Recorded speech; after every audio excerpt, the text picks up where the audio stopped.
So ndio hii bana, so ni live man cave talk, live Q&A, no filters, just real talk. Hiyo ndio ni kama generality hivi, lakini sikuwagi specific kabisa. Before nilikuwa nakuwa very specific, nikapata watu wana disconnect. Mmoja anaanza hapa, mwingine yakuja hapa, alafu ina come ina mix up everything. Unaona?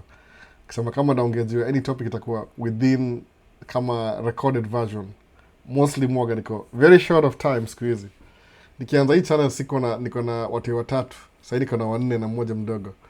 Michael Ochieng, vipi Albo, how's your Sunday going? Imekuwa busy lakini at least nime slow down kidogo. Nasikia kulala sasa hii. I'm half asleep basically. So kushikana na last week ilikuwa nini last week specifically? Okay, so ongea hapa juu ya life lessons kidogo tu, ile kusha experience, lakini mostly ni personal development. Ile muonge hapa sana. So personal development, alafu unachukua kama tuseme kama una manifest something in your life take clear throat.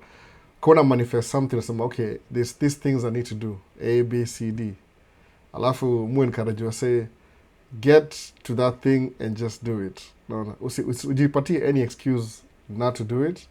Afali ufanye kitu ufail, then uifanye na uanguke. Naona hivyo. You'd rather do it and fail than not do it at all. That's be better that way. Start something, fail, learn from your failure. If you can't do it, move on. Naona hivyo. Itakuwa hivyo easier. You just move on.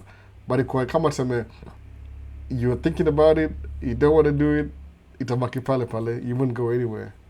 Naona hivyo. So it's poa kuna ile at least kuna hiyo extra step unasema I'll figure out how to do it, I'll do it and I'll move on from that. Itakuwa poa hivyo.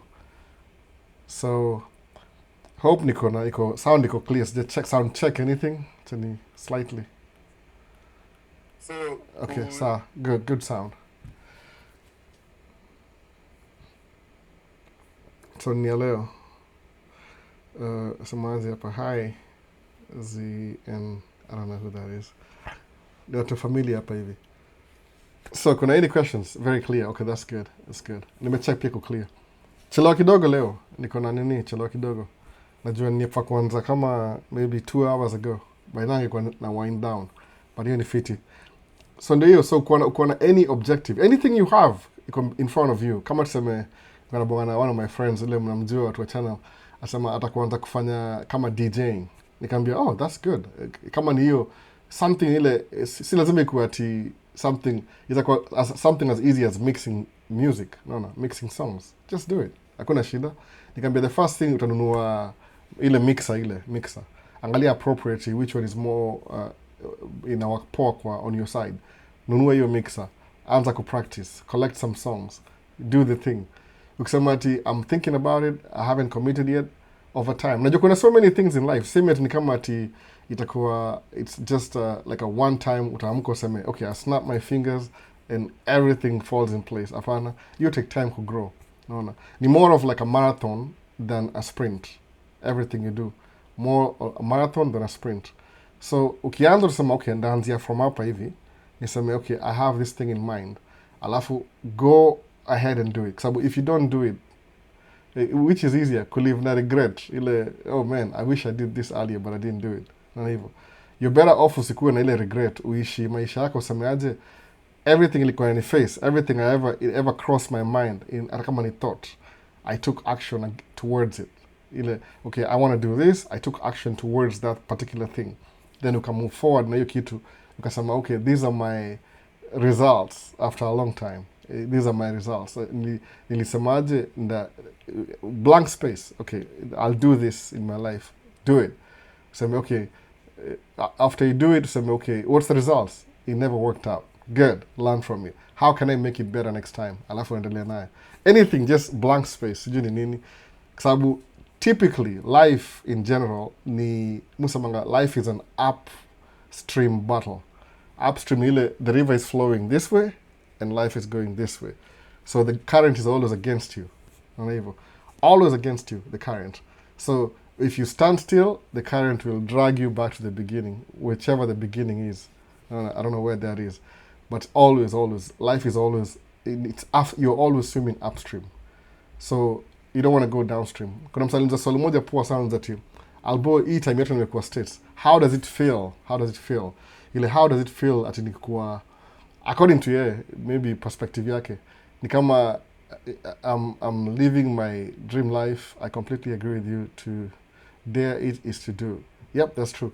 So asema ile ati there's one video alikuwa na wati yangu. I was driving from Minneapolis to somewhere listening to music. Kwa hiyo video ilikuwa copyright mbaya sana, but nasema tu ilikuwa ile The Bag edition 6, I think so, ama 7, 6.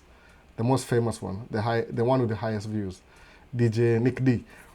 Akasema how does it feel kukuwa tusema ni kama umeachieve like you're living a comfortable life, umeachieve everything you wanted in life. Nilimjibu tu ile generic ambia I don't even know how it feels. Ni kama it's a daily, every day ni struggle by the way. See it gets better. No, every day ni struggle. So kuna Cheptum asema hello mkuu, can you invest in farming huku Kenya? Me particularly or you? Are you asking from I don't know. I don't invest in things I don't know how they work. Unable. So kama ni farming, I don't really know much about farming. I love it. I would love to learn when my kids get older. I'll stick to with the rivers and waters I'm used to. So I don't know much about farming, honestly. I like the whole idea though, but I don't know much about farming. So how does it feel? Kusema kweli, every day is a struggle. Nile tu nakumbuka, you always remember where you came from. Nilianzia hapa, and I'm heading this way. So the fight is always to keep swimming. No. Bro, do you have a trucking company? Yeah, a small one that I use to run my business. Just a small company, no big deal. No, with an owner-operator. It's kind of like a like YouTube channel. It's like a self everything. Producer, editor, everything. No. PA, production assistant, mimi kila kitu. Same thing. Company nile. At the moment, they hire anybody. It's just a small company operation. Tuna struggle through hii regime ya Trump. Imekuwa a little bit difficult in a way. Saa zingine kama season ilianza very slow. But nasema hivyo, every single thing, ni one man army kweli. Ni upstream. It's always upstream. Like you're always swimming against the grain. So motivation ile, you can't just stop. You can't afford to stop. Naona hivyo, you can't. Like nakuuliza kama unaweza invest huku. I don't think so. Nikiinvest, unajua unasemaje? You can only invest in things you're familiar with. Unless Cheptum unifunze, uniambie everything in detail. Si ati ni kama kwa DM, nitumie kama email uniambia, okay, inakuanga hivi, profit ni hivi, then I could. Lakini kama siko familiar naye sana, I mean, itakuwa kama something new. Anything imesemaje, before labda usituko umeingia, imesemaje, most of these things ni more of like a marathon. Si sprint. Marathon ile long distance. No. Sprint ni dash, 100 miles, it's doing 8 point something seconds, 9 seconds. Si kumaliza to finish line in a few seconds. Ni marathon, pole pole. So naangalia, okay, this works for me, this doesn't work for me. So can I invest in farming unless it costs me, unless ni cheap kama YouTube could do video in the beginning. All you have to do is stick a camera on your face. Alafu kanashika simu useme, okay, I'm going to do this. Okay. Hi, this is me. Tengeuza hivi. Simu useme una vlog. It costs you nothing. You already have the phone. Alafu tile you'll produce content. You need easier. But anything that involves money, you need some little bit of thinking, unaangalia risk, liability. So kinifunza labda I might consider, but I don't know much about it. Nikuje na like business proposal, then I explain it to you, then uone venye the whole idea inakaa. Kitu kaa hiyo, detail, ni understand. But example niambie hivi na hivi na hivi. Ukiinvest hivi, your ROI, return on investments ni hii. Naona hivyo. Ita take 3 years before nione hiyo pesa tena. Kitu kaa hiyo, naona hivyo. Kwa more specific. Jumisi, I don't know much about farming, to be honest. So nadai kufika US, bro. Where should I start? Kimathi, sahi kwa overall ya kuja States, wanavile wametighten vitu kuja Africa. This administration, particularly. Mwongejua this administration. Sijui future za kuwaje. Lakini kuna vile the best nazambia mse sahi, hii juu green card bado iko paused. Jaribu tafuta job kama ile, kama ufanye kazi kwa cruise ship. Ile uko transit visa. itakubring na ile proximity, alafu proximity utajionea maneno uone, it seems like a place I can live here. Uone watu, uone different perspective. That's what I would say. Tafuta job ya cruise ship. I'll hire from variety of things. Sijui niseme, hata mimi siko familiar naye kabisa. Niko naambiwa, kuna watu kuna contact na hao niambia. Unaanzia gali, kuna ile kama hotel management, kuna hizo zote zina kwa nini kwa cruise ship. Itakubring hapa hivi seasonal, I think ni 9 months, sometimes ni the whole year. Mimi naongea hapa Northern Hemisphere. That would be the best for now. Lakini anything else kuja is kind of sijui nisemeaje, mtu avoid stories of politics, lakini kama ni story wako very specific, ni kama unaona kama wako endangered species, so anything from Africa ni kama threat, unachika hiyo, so iko slow kidogo. Hebu tuone wasemaje, nedai kufika. America is a land of honey and milk. Try Kasongo. Trump is Jesus. Master Sifu. Sielewi kabisa. So, do you think about house cleaning company, car detailing? You could, unajua kama kuna watu already they established. You could do that. That's a really good definition, by the way. One of the best reasons kuanza business, like if you want to start a business, one of the best things to start a business is una identify a need in your community, for example. Ama maybe saiju kuna internet na kila kitu, it could be even outside your community. You identify a need that people have. Alafu, you figure out a way to make it more convenient for them to, maybe a service, provide the service, make it more convenient for them to get the service. Alafu, understand kama if they are paying for the service anyway, give them a better deal. They will pay you for services. Nani hivyo. Kama sa mimi mostly tracking, what was a different perspective. Musema, I'm solving problems. Juu nikamgundua in the beginning kuja hapa hivi, sufanya tracking ya local construction. Kuna ile, kuna liability, benefits zake mostly musema ni ile, I'm home every night. Na amka asubuhi, naingia juu ya truck, ni day cab, narudi jioni. Hakuna beds, lali kwa truck, hakuna kutukaa hiyo. Nikipark jioni, nimalizana naye. Unless kuna mechanical problems. Kama last week, nilianguka kwa bridge under construction. Nikapaswa tire, brand new tire, yani kama 1 month old. Then I had to go buy another one. $900. Man, it was painful. But a job too. So you don't appreciate the business ile. So what I understand ile, so there's so many construction projects, hizo happen within the city every year. Okay, one of the biggest cities up in Minneapolis, St. Paul. Minneapolis is bigger than St. Paul. Then kuna county, kuna Ramsey County, kuna Hennepin County. They have a lot of jobs, alafu kuna state-funded projects. So every year, kuna so many construction company zina bid kwa hizi kazi. Kuna ile maintenance required, so there's a need for construction equipment. So what do? Nika realize, so they need trucks. Okay. Kisema, this is a good niche. Nikiingia hapa hivi, as long as kuna construction, kutakuwa na job. Nikaangalia, hiyo ni need ina exist. Now, by the way, we never feel the need. So waka always tuko, I don't know, tuna operate under, RSG percentage. Nasema, ile tu top of my head, maybe tuna operate under 70%. So we try our best to satisfy customer. So you need to exist, like very crucial. So what do? Una buy truck, una provide services to cover your need. The more you do that, that's what pays you on a daily basis. Not evil. So I provide a service. Kama kesho Monday, hata sijui naenda wapi, sijui ni something. I don't even know yet. Ndajua nifika huko hivyo. But ni place brand new sijaenda before, but I'm going to provide a service. On Friday, I was doing the same thing. Walikuwa wana try to repair sewage system ya a particular neighborhood. So, ukichimba chini, because it's been a while, wana replace the old one with the new one. It's right next to you. So, mindikuwa, when they dig down, ile extra mchanga extra, naitoa hapo, wanani load, naenda na mwaga, narudi na mchanga mzuri. So, we did that the whole day. So, ukiangalia vile job ilianza tulianzia hapa, it was moving. So, nikuwa lucky enough, nikapata tukafika mahali, at least kanisa stop here. Maybe next week they'll send somebody else for that assignment, because they send me to a different assignment again. Hivyo tu, tunaendelea hivyo. Alafu while you do that, una make some good hours, ina translate into some good amount of dollars. Alafu you keep the life moving, naona hivyo. So inakuwa hivyo. So una provide two services. Umesemaje hapa? Cheptum, naweza pata email. Iko kwa YouTube Maisha States. Naona, ukienda kwa TikTok imekataa. Angalia kwa page ya TikTok, the front page. kama hapa hivi, kanaweza ifungua, sijui kanaweza ifungua hapa, cha tuone, cha nikate volume because niko live sahii. Ukienda kwa page yangu ile Maisha States page, kuna link ya YouTube hapo, there's a link. So kwa page imeandikwa youtube.com/Maisha States. Kwanza click hiyo link, itakulead kwa YouTube channel. Kwa YouTube channel angalia any video, one video kama ni post jana, description section kuna ni yangu information hapo hivyo.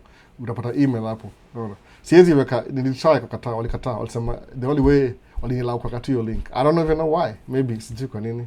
Maybe because ni personal, I don't even know why. Walikataa kabisa. I tried to upload it, kataa. So nikasema tu ndakulead kwa YouTube. Unaona? So hiyo ndio email yangu iko hapo chap 2. Nitumie niambie how farming works. Mkuu. And can trackers be hitting 8K per month? Guys, you're 8K per month. The guy that I was talking to yesterday, Niambia, you make between 4 to 8K a week. So a month, maybe as a driver, maybe driver you could. I think as a driver, can run hard, you only 8K a month clean. As a owner, you only a week, in a good week, supposedly. Lakini mafuta ni expensive, you only gross income. So, bro, Trump is, in your own perspective, is he making us great again? Who's asking? Nesta. I don't know. It depends the interpretation of great again. The last person who said that, make America great again, there's a president who did that. Did he make it great again? Ni campaign. No. It's something you do. I don't know. Great. I don't know. It's not so great this year. We really, season it started like really slow. So I don't know if he's making it great. Maybe, because as a president, there's decisions you can make. Like last year, they passed a bill, the big beautiful bill, that gives more tax break to the billionaires and a little bit to the working class, the labor force. So I don't know. I don't think so, though. Honestly, I don't think so. So do you pay to dump the soil? No, it's a specific. Yeah. I'm not the one paying. Maybe need transportation. There's this company and this company. So when they need something to be removal from this job, and they'll pay me for the transportation. Then when I get to the other side, this other company will charge them for dumping it in their facility.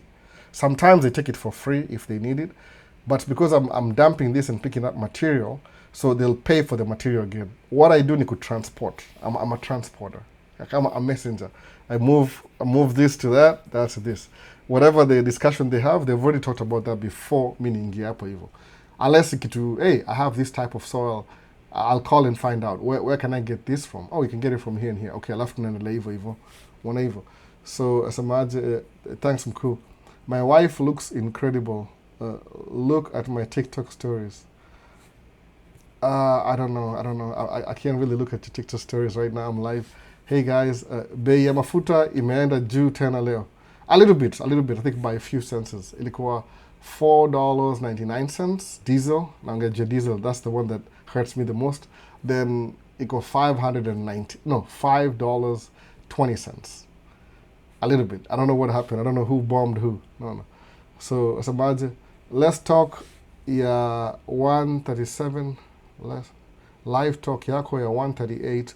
Uliongelea uko na wazazi na siblings wote ni maraia wa US. Ongera sana kaka. Hey, umekuwa hapa for a long time. My mom's been here 13 years. My dad kama 10 years. My brother 7 years. My sister 7 years. It's a long time. Hiyo ni old stories. Wako hapa wote. Kuna my sister has been here 22 years. I think so. Meaning I'm going toward 20 years. No. Hivyo. What's happening? Inasema nimedurini. Oh, sawa. Sijamisi hiyo.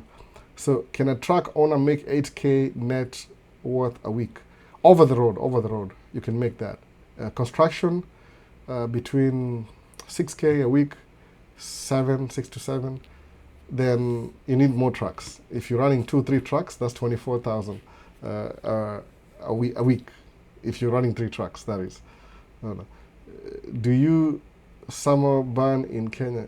Do you summer bunny in Kenya. No, I don't. I have kids, man. I have kids. I have lots of kids. I have twice the American dream kids. There's about 2.5 kids. I have 4 kids. So different age range from 16 to 3. So 16 to 3, that means school starts next week. Samabani, they're going to school. I'm not working, so it's still my job. I can't afford to just go on vacation yet. When they get older, maybe.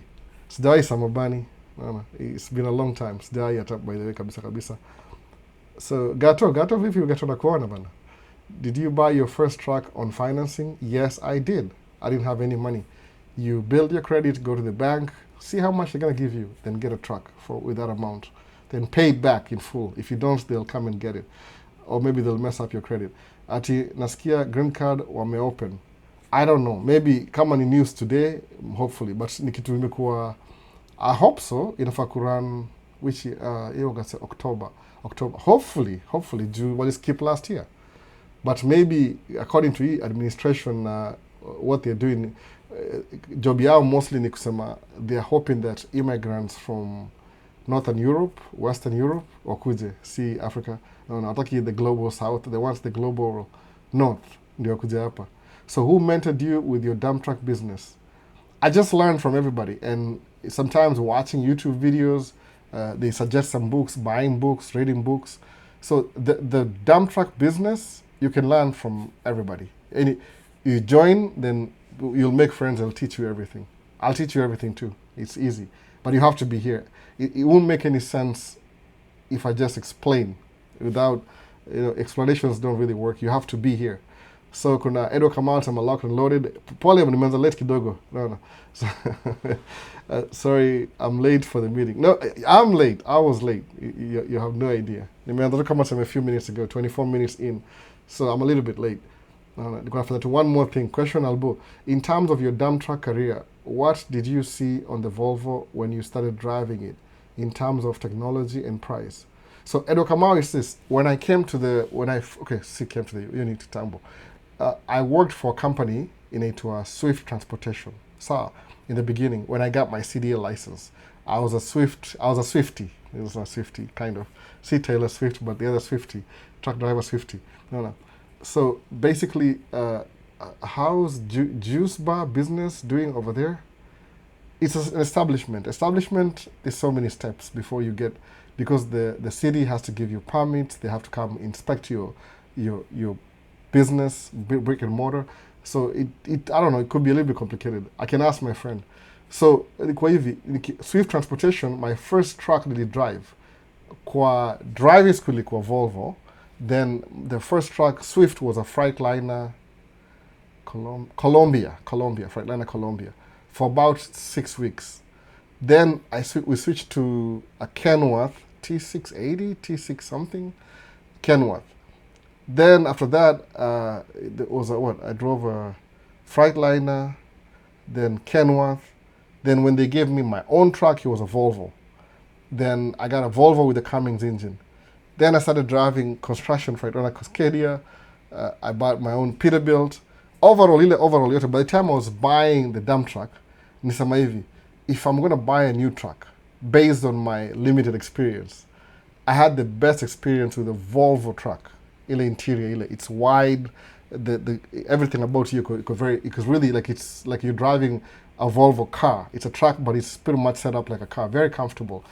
Cruise control, like a AV indicator, everything is like driver centric. Like it just the guy who designed it was thinking about the driver.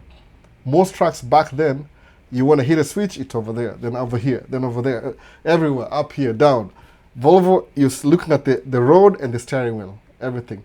So kunua truck, that's when you know Volvo. Most of the trucks they catch up, everything has like steering wheel controls, button to go centralized to the driver, but still Volvo leads. So if I'm going to buy a truck, Volvo itakuwa one of the best truck I buy. And I've never regretted it. It's still the best truck to this day. It's a little bit soft, but compared to Peterbilt, but even Peterbilt's got soft too. So that's based on my limited experience. I think you'll do the same thing too. If you drive this and drive this and drive this, you'll have a good comparison. Why? Everybody, it's personal. Everybody has their own preference. No. Unajua wapi, unajiona wapi baada ya miaka 10 ahead, unajiona utakuwa wapi au unajiona njia ipi. In 10 years from now, I hope I can retire and I'm financially free. That could happen tomorrow if I win the mega millionaire lottery, which happened last week. Somebody won like 400 million. But 10 years from now, I hope I retire. Like I'm make enough money not to go to work, enough money for my money to work for me. Hopefully, by the way, 10 years from now, I want to be retired. Like I don't work anymore. Create some businesses that create cash flow. Na hivyo, in 10 years from now, hiyo ndio kama goal yangu. Is it worth investing in Mack truck badala ya international truck or Freightliner ama Hino? It depends. Hino ni Toyota. Hino is just Toyota. You're talking about box trucks ama Brawley? I don't know exactly which one. Hino ni kind of a Toyota truck, I think so. That's the name for the Toyota truck. Mack, it depends. International truck, Freightliner. I don't know. Maybe Hino. I don't know. It's their kama hii ni box truck though. Sijaona Hino yote. Waitaka kuna class 8 na kuna class 7. So class 8 ni semi trucks. Class 7 ni kama maybe unaongejea box truck. Unaona? Kati ya Peterbilt na Freightliner, gani mzuri kwa kazi? I'll always go for Freightliner. Kwa sababu ndio Toyota ya trucking world. There's more of them. I think the market share ya Freightliner iko larger than all the companies combined. So that means it's readily available, which means when you need parts, kuna more outlets za maintenance. Truck breaks down. I'm telling you, it breaks down. So ukienda kuangalia mambo ya ile in terms of ile I want to get back on the road fast enough, nunua truck parts ziko available everywhere. That's what I would go for. Naona itakuwa hivyo. So asema thank you. Which school can I go for CDL? I'm in the US. How can I link up with you in Minnesota? Just give me a call. Or text me or something. YouTube again. Maisha States YouTube. Find the video description section on the video. You'll see my contact information. You'll text me right now. This phone right here. Phone. You text me right now. I'll read your text right now. If you get the number. No, what's up? Just give me a call. Say I'm here. I love to help. That's why I'm here, by the way. Come on, CDL. If I went through the same thing, I think it's still similar. No, I don't think much has changed in your process, but I think I could help you to maybe solve 60% of your problems. No, when you're doing CDL. Because I actually want you to get into that. I really want you to. So give me a call. Text me or something. Text me first with your name and number. Describe it like we met, blah, blah, blah. Then I'll help you out. No. It just, CDL just takes about, it takes about a month and you have the license. Open up more opportunity, by the way. I believe so, honestly. Look at me. A nobody to a little bit of somebody. So, humbly. So, hey, bro, first time on your channel. Could you tell me about yourself? Oh, there's so many videos. Just go back and watch the videos. There's so many videos. You don't have to. I have my first video. It's just me. I'm here. I do a live Q&A every Sunday. Talk about business. I'm a truck driver. A family man. I have 4 kids. Live in the United States of America, Minnesota. What else do you want to know? Social security number is 1, 2, 3, 4, 5, 6, 7, 8, 9, 10. No, I'm just kidding. But anyway, the last bit of it. That's who I am. Just answer Q&A questions based on my kind of like my field. No. That's that's the I'm somebody's son, a husband, a father, and I live in Minneapolis, Hennepin County. Minneapolis is the city, Hennepin is the county. United States, frozen tundra. That's who I am. I drive truck. I make videos about trucking on my YouTube channel. At least TikTok, they don't give me enough time to do that. So pretty much explains. I'm answering the questions based on the videos that I make prior to this one. So people have questions on a daily basis. Like next question is like, what about Iveco? We don't run Ivecos here at all. So I wouldn't really know much about European trucks. Maybe it's good. I don't know. because roads are Europe and America are different. Here, if I'm going to Chicago from Minneapolis, it's 6 hours drive. If I'm going to New York from Minneapolis, that's 2 days. 2 days, because they only allow you to drive for 11 hours a day. So that's about maybe 17 hours. It's about 1,000 something miles. You can only drive 600 to 700 miles a day. So I don't know much about the vehicle though. I don't know much, to be honest. I hope it's a good track though. So is Patrick Vieira a streamer? Yes. I'm related to Patrick Vieira. Back in the days, like 4 generations back, we're from the same kingdom, the Vieira kingdom. I don't know. People say that I look like him, or he looks like me. I don't know who's older. So Albo, in terms of your philosophy throughout your career, what's the importance of failure, and why school doesn't teach you this? Failure is life lessons. If you want to know life, just try something and fail and see what happens. You hit rock bottom, then you'll know exactly how to rise again. I have 10,000 failures, I don't know, every year. So many failures. Everything that I do is actually a failure first before it. Also, mangaje, before you succeed, anybody who succeeded, according to when you see everybody succeeding, everybody who succeeds, kuna maybe 70% in failure. It's just failures. 70% of the whole thing is just failing. You have to fail enough times to actually succeed. If you're me, some people, they never fail. They're just perfect, They're God incarnate. They just do things and they just succeed. No. So I'm finding my first 5 people to message me with God did. I don't know what that is. God did. So thank you, brother. Do you ever feel burnt out? How do you deal with that? I'm burnt out like right now. I am burnt out right now. I feel burnt out.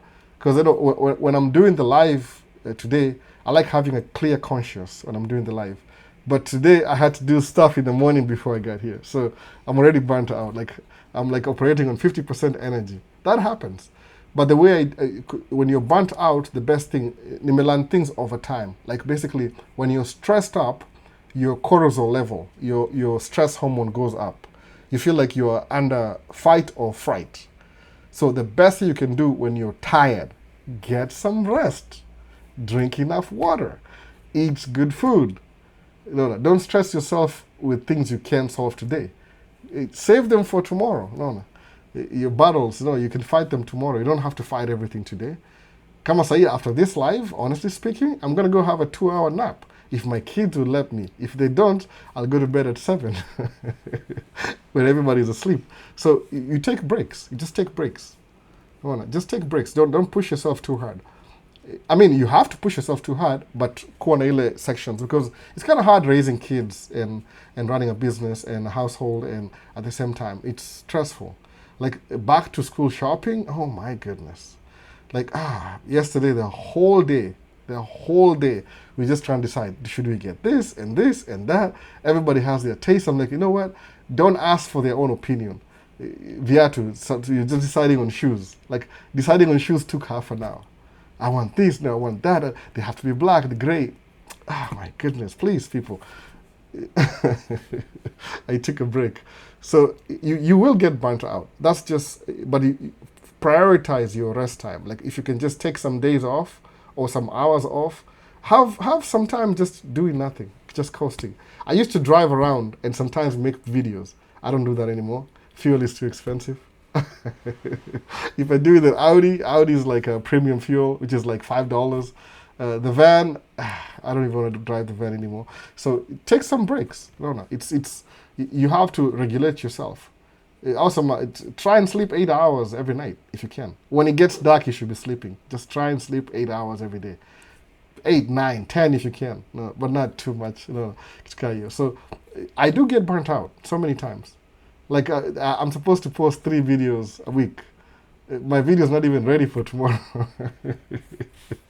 Every time I get it, something comes up. So, but those are just personal goals.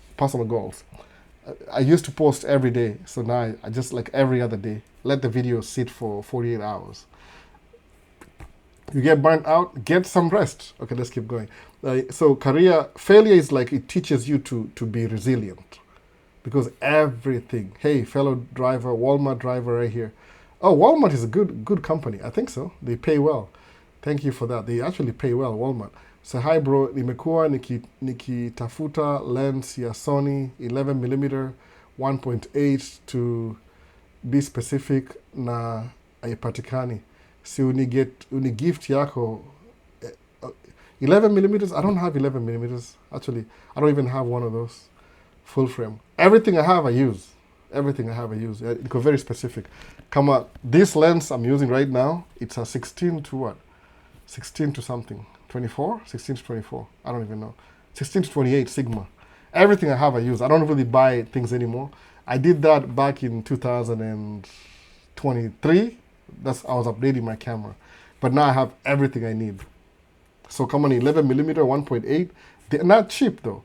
Which Sony? Which Sony are you looking for? I see a gift. I can lead. I don't know how to. I can't even help you. I don't even have time to go around because I used to go around to all these mom and pops camera stores, see what they have, but I don't have money to spend like that anymore.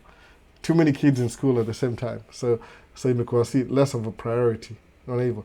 Did I miss anything up? I'm funding. Kuna questions. Thanks, bro. Do you ever feel burned out? So we're up to date. YouTube kuna 3 questions. I'm funding. How many days have you done on road continuously? I don't do. I drive like Monday through Friday. I can work the weekends too, but my kids, I gotta spend time with them too. We only get a few hours in the evening, and the whole weekend with them. It's very important. You lose money, but you spend time with them because money you can always make. Time with your family, once it's gone, it's gone. So you have to prioritize. What do you prioritize first? So very tight. So hi bro, nimekuwa nikitafuta lens. Oh, nishasema hiyo. Hey driver, fellow driver. Hi Albo, Joel 254. Hi Eric Asamaje, thank you for that.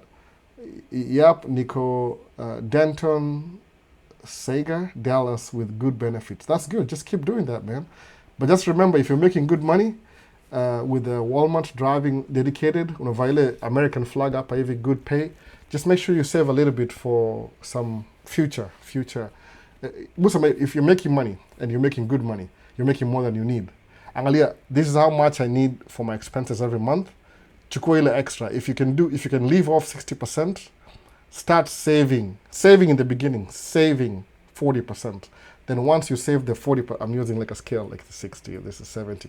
So 70, put it on a side, maybe high yield savings account. Accumulate for 6 months, pull it out. If you can invest in a cash producing asset, even if it's 500 a month or 1,000, do it. That's how you start building towards financial freedom. Because I know Walmart pays really good. We just don't have them around here. I think there's a dedicated company that delivers for Walmart. Wisconsin. They just show up and they go back to Wisconsin. Then the closest Walmart distribution center, I don't think we have any over here. I'm not so sure though. Maybe they have. So I'm talking about like a Wisconsin, kuna moja I used to deliver so many times. They were very strict. You show up late, you're done. So hey bro, hey Pravi, Simi, hey, how you doing? So Sony ZV-E10 sa niko Kenya, nipe lead ya kupata from over there. Sony ZV-E10. That I can find. I think those are available. I can find one of those Sony ZV-E10. I have a Sony. This is a Sony ZV-E10 view. If you can see that, I don't know if you can see that. Let me see. Yes, you can. This view is a Sony ZV-E10. I'm just giving you a view of one of my overhead cameras. It's not really mine. It's like we use it. Everybody uses it in the house. So this is the recording place, unboxing. So that's a Sony ZV-E10. Very clear, the new one. Kuna Mark 1, Mark 2. So this is Mark 1, the first edition. Good camera, by the way. Really good camera. So that conversation helps me align my vibration. Oh, that's good. I appreciate it. If you're learning something, that's good. Can you help me get my land contract to start making at least good money? I'm in Jersey right now.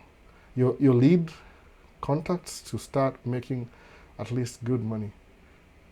Like I help you with the leads. Like what kind of leads? I do tracking. I don't really know much about. I'm kind of like a learning in progress. I'm still learning things as I go. Like I learned how to invest in stocks 3 years ago. to be honest. Started investing like 5 years ago. Everything is still new to me. So I learn every day. I'm learning.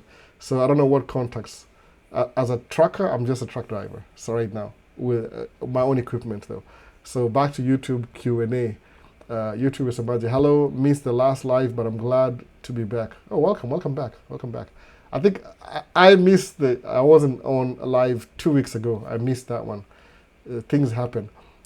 But there's always a recording. You can always find the recording, so don't worry about it. If you have time, go back to Maisha State's YouTube channel, Man Cave Talk Live, or Man Cave Talk.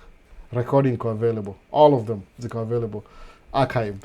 On TikTok, not so much. They don't give me enough time to 2 hours. I think the most I can post on TikTok is what? 30 minutes? I think so. 15 or 30 minutes. So it's kind of hard to do that. But I'll try in the future. Let's make it appear appropriate. I don't want to just dump videos on TikTok and they just like dead weight. It affects algorithms. So hi Albo, happy to see you here again. I'm on one of your vlogs watched. I am one of your vlogs watcher pioneer. Oh, Patricia Mugo, you're back. You thought we forgot about you? No, we didn't. You got lost. I'm still here. So Patricia Mugo, you're back. I can't forget your name. Mugo is associated in Kirinyaga. So forget that. I never forget people. I'm always like, up to date. You're reintroducing yourself to the community. I know who you are. Don't worry about it. I'm always like, I remember people's names, at least over here. So cool guy, general question here. Trying to learn from your mistakes. What would you tell an 18-year-old to avoid doing in life? 18-year-old. Okay, let's see. Number one, 18-year-old. You're 18. You're not an adult yet. So try and mooch off your parents as much as possible. Meaning, don't move out until you're ready to move out. Unless you really have to be independent. If you can, if I do it again, I'll still live with my parents while I'm investing. Because if you, suppose you go 18, 19 to 25, if you live with your folks, your parents, and you have free healthcare, free housing, free food, you can save a lot of money. So by the time you move out, you just start off like, fly from this house to your house here. You don't have to like minimize your resources. Number one, 18. Okay, that's in terms of saving money. Pick a career or that makes you money, makes you money. Don't go to college and pick on some stupid degree that doesn't really make any money. If you don't make money, it don't make sense. Number two, don't get anybody pregnant who you're not married to. That's me. Don't do that. Don't get anybody pregnant who you're not married to. You'll pay for it for so many years. In America, it's 18 years. No, don't do that. No. So just marry somebody who you talk to their parents first, their dad or their mom, and decide you want to marry them. Just don't get somebody pregnant before you're married. If you're 18, male or female doesn't matter, because that will really it'll lose the focus, the balance of your life. It'll go off because you have responsibility before you have the money. Oh, it gets tough. Don't do that. No. Pay attention. Read as many books as possible because there's so much knowledge hidden in books. A lot of them. Read the most stupid book you can read. It doesn't matter. Start with the Bible and see all the contradictions, just in case, by the way. I used to be so conservative when I used to read the Bible, but Squeezy, I'll just be honest with you. It's so contradictory. No. It contradicts everything. But just read it anyway because you can apply it in your life. Just read the Bible from cover to cover. It doesn't matter. To teach you how to read big books. Then find some books about anything and just read regarding to life. You're an 18-year-old. But remember, it's all about the quicker you make money, the quicker you to relax, to slow down. No. But don't move out of your parents' house as much as possible. Mooch off your parents until you're 25. Ready to move. So Mwangi, yo bro, it's been a long time. How have you been? Been good. Things happen, back and forth. But I think, do I have any scars in my face? No, probably not. Nishaitwa Vieira a couple of times already. So, Albo huku, vipi huko, ni negative temperatures, but bado. But we're still in summer. Kidding me? Leo ni nini tuone temperatures. I'll do it in Celsius. Isimu yoga Celsius because isimu ni Kenyan connection. So, hapa hivi tuko today, right now, as we speak, 26 degrees Celsius. Ndio high leo. Sona. siwezi sijui kaita show kwa hii camera baby iko hapa 26 degrees Celsius no iko poa 26 degrees so reflection hope ita show ndio hiyo basi 26 degrees so we're still in summer until September 21st tangia fall. I'm enjoying the good weather. It's hot, but I don't care. I'm a melanated human being. So, which is your favorite books? Oh, there's so many. I don't even know. I said I'm gonna bring books back here. So many books. Anything. There's so many books, man. Like I don't even know what to Think and Grow Rich, The Millionaire Next Door, top of my head. So many books. I have them. I've been hiding them because of my 3-year-old, but I have them. I promise I'm going to bring them back here somehow. Next week, promise, but I'll have them by next week. But just read any book that self-development, go teach financing, learn how money works. Ignore too. Oh, I don't need money in my life. Oh, please, believe me, money runs the world. I'm not kidding. Money, just understand how money works. When you borrow somebody money, you have to pay it back. Understand how money works. It's really important. So how are you going to master money if you don't know how it works? One of the things. Just go to Google ama ChatGPT. How does money work? If you can't afford a book, unaweza kuona hiyo app ya ChatGPT for free. Just go to DeepSeek. I don't know which app people use. How does money work? Alafu copy, paste. Write your own book. Write your own questions. I want to know how money works. Uliza ChatGPT. Kama sasa suppose, let me give you an example. I'm doing it. I'm doing it. Today I'm in naenda kwa ChatGPT hapa hivi, iko hapa my first page hapa. Alafu niseme sana ndio phone hapa. Semeaje, how does money work? Nipatie results. Sana. Ili ChatGPT. Angalia ChatGPT. Up. Sema hivi. Money is a system people use to exchange value. Imagine a simple village. You can grow apples, your neighbor raises chickens, another person makes shoes. Without money, you'd have to trade directly. I'll give you 10 apples for a pair of shoes. My neighbor, barter trade. So money solves this problem by acting as a medium of exchange. Oh, sorry. You're still on this view. I'm sharing my secrets. Okay, medium, it doesn't make any sense. You have to see my face. So, number one, solving money is a problem money solves problems by acting as, a tool, a medium of exchange. Everyone accepts it in trade. So number one, what's money? A medium of exchange. Very basic. Okay, number two, stores value. It stores value. So, you can save it and use it later. American sana. The unit of account. Prices can be compared using the same measurements. No. Where does money get its value? Money has value because people trust that others will accept it. Medium of exchange, store of value, unit of account. You can't afford a book? This, copy, paste. Example, $20 bill costs only a small amount to produce, but people accept it because the government recognizes it as legal currency. Businesses accept it, other people accept it. So naivo, so what's money? Is that medium of exchange, a medium. It make everything work out. Exchange of value, storage of value, because if I save 100,000, that means I have value 100,000. That's what money is. Very simple. That's amazing. What else? Understand relationships. Oh, I can't help you. That's difficult. You have to experience it. So, I'm just joking. Temperatures to underlay. Okay, what else?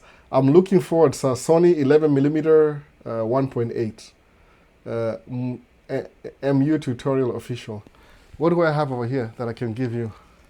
Sina, by the way, I don't think so. 11mm 1.8 full frame or APS-C. Get in touch na WhatsApp uniambie. It could be your lucky day. Nitapata moja mahali and I have some disposable income. No, get in touch. So came across Barry MK ni albo wa huku US. Came across Barry MK ni albo wa huku US. Huku Kenya. Oh, Barry MK. Barry MK. Who's Barry MK? Barry. Barry MK. We gotta find this fellow. YouTube. Okay, I'll try and I'm looking at Barry MK. So Barry MK subscribe. Tracking. Oh, nice. I see tracking videos. Nice. So I'm gonna have a lot of Kigali. I'm gonna have a lot of entertainment now. So the sharp part, I've followed Barry MK. I'm already following him, I think. So there you go, Barry MK. What say about the ETS2? What's an ETS2? What's that exactly? Darn it. What's ETS2? What's that exactly? The definition. Okay, kuna Hassan wa Isa locked in. Karibu sana Hassan wa Isa. Very a contributor hapa hivi sana. So what say the Bible? What the Bible is controversial. It has contradictions, by the way. It has so many contradictions. If you start reading the Bible, you don't have to tell me. You don't have to ask me. Like basically, just go read the Bible and try and compare. Study, kind of like a study. It has so many contradictions. Sometimes it doesn't make any sense. Sometimes it makes sense. Sometimes it doesn't make sense. Because people who believe like the normal Bible believing Christian, most of them don't read the book. They listen to the sermons from, they understand the interpretation from their leader, pastor, whatever. Nobody reads the book. I made a mistake a couple of years ago, started reading the book. So confused. There's takeaways and you learn some things from it and some things will confuse even more. But it's okay, there's no problem. So it is what it is. But you just read it. Like I said, it's the easiest book to read. Is it really easy? I don't know. In the beginning, this happened. Then this happened. Then this person happened here. Then God is loving, but he kills people. Then there's the devil. The devil is called Leviathan. Then it's called, oh my goodness, how many things? Judges. There's this guy called Samuel. Samuel was a Nazarite. His parents set him aside to, what's a Nazarite? Set for God's special purposes. So what did he do? He lasted over Philistines' women. They were so beautiful. So he wanted his dad to go and get one Philistine woman and bring the woman back to himself because he was so strong. He's supposed to be a Nazarite. All his powers are in his hair. So then the woman came. She's like a prostitute. She shaved his hair. So, man, why? Kill the lion just because of the sake of killing a lion. I'm so strong. So many contradictions. The New Testament. Jesus walked on water. Jesus' message was this. He was the Son of God. No, he wasn't the Son of God. Only the Father knows. Nobody knows, but somebody knows. Too many roads to travel through. So, so how do I get your WhatsApp number? It's on YouTube. Maisha States YouTube channel. Enda kwa YouTube, angalia Maisha States. Find any video, description section, kuna contact information. Utapata hivyo my email address, my street address, my WhatsApp. I'm just kidding. But my email address iko hapo hivyo. Angalia nini kwa YouTube, niko YouTube pia. I'm streaming on YouTube and TikTok at least. No Facebook, no Instagram. I don't know how Instagram works and Facebook. I can if I wanted to, but no. So you'll find my number there. It's very available. Ndio hapa, ndio simu. Call me right now. If you text me right now, I'll read your text right now. If you find the number. I can't just tell you. I'm not supposed to do that. So go find it if you're serious about like getting in touch. It's available. No. So that's the thing. It's very confusing. Nothing wrong with it though. Most people follow tradition. Siwezi disagree. People need some form of direction. I would say so. People need that. They need direction. So you can find your direction from the book. You can find direction from religion. Fine with you. Fine with me too. If you need that. But the thing, read the book. Read the book. You'll learn how to read books and how to interpret ideas. That's the whole idea behind it. It's an easy book to find. I think it's cheaper than most of these books. You can always find a Bible if you want to. Now, before it was illegal. Naomba anybody anibless na one tray ya mayai, nichemshe, nikazungushe, maisha ikuwe ngumu sana. Edith, peace. Oh man, I'm so sorry. I don't know how to help you. kama mtu anaona hiyo message atamsaidia. Naona sahii situmangi hata pesa through. If somebody sees that, amsaidie, ambaye crate ya mayai, atamsaidia sana. Naona hivyo. So, Vincent, nice to see you, Vincent. So APSC or APSC. So 11 APSC. If you have an APSC tutorial, that I can find. Natafuta kwa ile local store hapa hivi ya mom and pop store, nione kama wako na APSC 11mm 1.8. Just get in touch. Nikipata nakwambia. Naona. Alafu we'll find somebody to send. APSC ni easy ya kupata. Full frame, I can't even afford them myself. They're too expensive. I have too many kids in school. I underestimate history of having too many kids in school. Oh, it's so expensive. So, so the underestimate history. Oh, thank you. Setup is. I've worked so hard to get you set up. No. This setup was a failed experiment. This setup was a failed experiment. I bought this for a different reason. Oh, these are my phones. I have a car too. No, this is a nice car. This is a car collection. I bought this for an experiment that never worked. So what I'm going to do, I will start making my own videos. And then I thought about it for 2-3 years. Finally, 2023, okay, Maisha States. There's another platform, Maisha States. Then I'll just share whatever I need. Just to make videos and learn how to do the whole thing. Because people who I was working with before, they severely let me down. No. They made me invest in all these things, then they bailed on me last minute. Naona hivyo. So, nimesema huku ni huko. Huko ni huko. Kamera gani unatumia? Hapa hivi, this one, hii ni, oh man, nasahau jina. It was Sony FX2, na niko na microphone ya Rode, alafu niko na lens ya Sigma, I think it's 16-28, something like that. I'm not so sure. It's nimekuwa nayo for a long time. It's an old lens. Ndio view. Huku hii natumia Sony ZV-E10 na Sony E11. I think that's what you're asking for, by the way. Ndio hiyo hapa hivi. Naitwa E1.8 11mm. Probably. Ndio hiyo. Yeah, this is the lens. I'm so sorry, man. The lens you're asking for, ndio hii hapa. Sorry. Sony ZV-E10. That's exactly what I have. I even forgot about it. Hii camera iko controversial. Nilinunua, my wife alinunua camera, mimi nikanunua lens. Then she didn't want to use it anymore. So nikaichukua. I mean, I have use for it. So ndio hii hapa hivi 1.8 11mm. Ni kama $600 hivi. But I think you can find this. I'm not so sure though. Naona. So radiation ni andike please. Radiation ni andike please. Kama nini sasa radiation? What does that mean radiation? Type tena.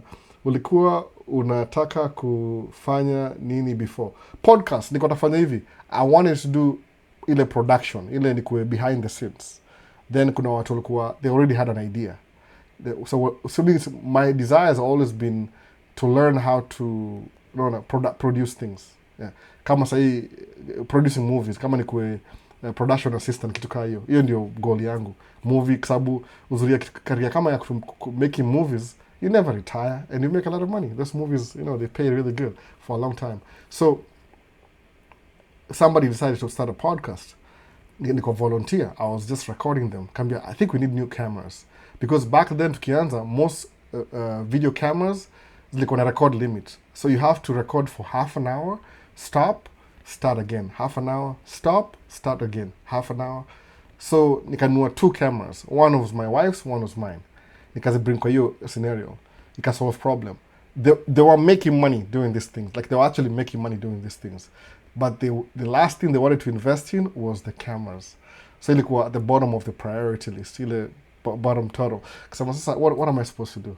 So because hii passion yangu iko so heated, I'll just buy cameras. Nikanunua cameras. Then started doing some free events. Before I'll know it, okay, free events, they want, some of them want me to pay to record the free events. So okay, I know what I'm going to do. Ndafungua, I'll start my own YouTube channel. Ndio hii Maisha States. Paka leo. So okay, what am I going to talk about? Lazima ni bring value. Then I figured, you know what? I know a little bit about the tracking industry and a little bit about business that I've learned over the years. I'll just share that. nikaanza kushare. Before you know it, now people are curious. So that's just how it started, the whole thing. It's a failed experiment kununua hizi equipment and learning how to run. So siku hizi I take pictures. I just go to an event that's free. I'll just take videos and pictures as long as they allowed me to. If they allow me to, I could even pay to get to the event just for the sake of capturing memories and everything. I do that for free. Na nimelan kwa sababu it gives me something to work with, kitu kaa hiyo. Najua hii ni kama it's like a really funny dream come true kind of thing, because kuna watu they don't have the capacity ya kununua hata camera. I get it. Hata mimi niko hivyo. It took me a while to build. Hizi tu niko nazo hapa nimebuild over time. Unaona? So it takes time. But if you're pursuing something na kuna interest nayo, kama one of my friends anasema atakulearn kuplay a musical instruments, atakununua saxophone. Tukaongelea jana. Akasema do it. Just do it. No, just do it. Because you'll never go wrong as long as you have passion. Expensive things will get cheap for a while until you have one extra kid. Then okay, so many questions YouTube. I'm trying to catch up na YouTube. Naona hiyo lens nimeitafuta Kenya, Nairobi haipatikani. Wewe nisaidie tu, nitakutext via WhatsApp. Naona kuna sawa, nitafuta niongeleshe. Ndasahau by the way, ndasahau. So Rocky, uko Washington State, event zimekuwa kibao sama huko. So, najua hivyo, but me usauba I would love to travel. Intention ya nini Maisha States ilikuwa okay, ikianza channel ilikuwa hivi. My youngest my kids, the oldest yuko 16, alafu niko na 12, alafu niko na 10-year-old. Know the difference? 16, 12, 10. So when you have a 10-year-old mtoto, it's like Shamal's story. Then I had another one when 7-year-old. So now we have a 3-year-old. So now you may back to the beginning. So kuna mtu yana need attention yetu kila siku. So then I have to wait. Intention ni kwa ile one weekend na travel kwenda Washington na cover the event, Washington State, naenda Texas, naenda anywhere mali kuna wase tu unaweza pata mtu at least I could do that. Naona iko hivyo ni travel. But say I need to be here for my kids. The youngest one actually needs my attention more. But anaingia shule 3 days a week beginning October, I think September next month. So imeanza ku ease up kidogo. Naona. But imekuwa job mob sana. I didn't even anticipate. Like nimesahau. If you don't have kids, if you have kids utaelewa. Naona hivyo. So hey, just finished my studies in uni, filmmaking and film production. Sina enough money to start buying my materials to start photography and video. So need your advice. Which camera can I start with cheap? Tori, I don't even know what you probably know more than I do. Because mimi as a Sony tu nianza kama hizo ma Sony za kawaida. Something that had video and photo. Anasema hivyo to start with something that has video and photo. Neza recommend, I don't even know. Kama wewe ni mtu wa Sony, juu mura na Sony mostly. My system ni Sony system. Juu lenses iko interchangeable. So Sony natumia E-mount, ni E-mount. But I find anything kama ni photography and video, one of the best ile market ni hizi ma Alpha series, Alpha 7, ama Alpha 6, A6600, 67, 68. But kuna hii Sony A71, A72, A73, A74, A75. Any of those, your A7 series, iko na photography and video will be good for video. Alafu kuna manual mode. So, but I think A73 liko na recording limit. So maybe A74 could be your start. I think it's cheaper side because there's an A75, which I don't have. I'm moving away from photography photos. Video, move to I think kwangu recommendation, it's very expensive. If you can get an A74, itakushikilia for a long time. Before, it could actually make you enough money to upgrade. Ukianza na A74, if you can get hold of that. Na maybe lens yote, maybe 24 to 70, ama 24, ile F4, 24 to 105 ni cheap kidogo. Relatively cheap kidogo kwa kuingia kuanza. No. So advice for someone who wants to start photography. Ndio hiyo nasema tu photography. Buy the camera, start taking pictures. Just use the picture ni digital. So you can get it 5 wrong, 1 good. I mean, you just delete. Hakuna film anymore. Ni memory, unlimited memory. Just start with the camera you have. Hata cell phone, by the way, uko na Samsung. I think Samsung is really good with the cameras. Iko poor than Sony. So anza tu chili catch up na YouTube questions. Asemaje, kuna Silas asemaje, ni aje Albon ndio naingia. Karibu sana. Nimechelewa sana leo, by the way. Chelewa sana.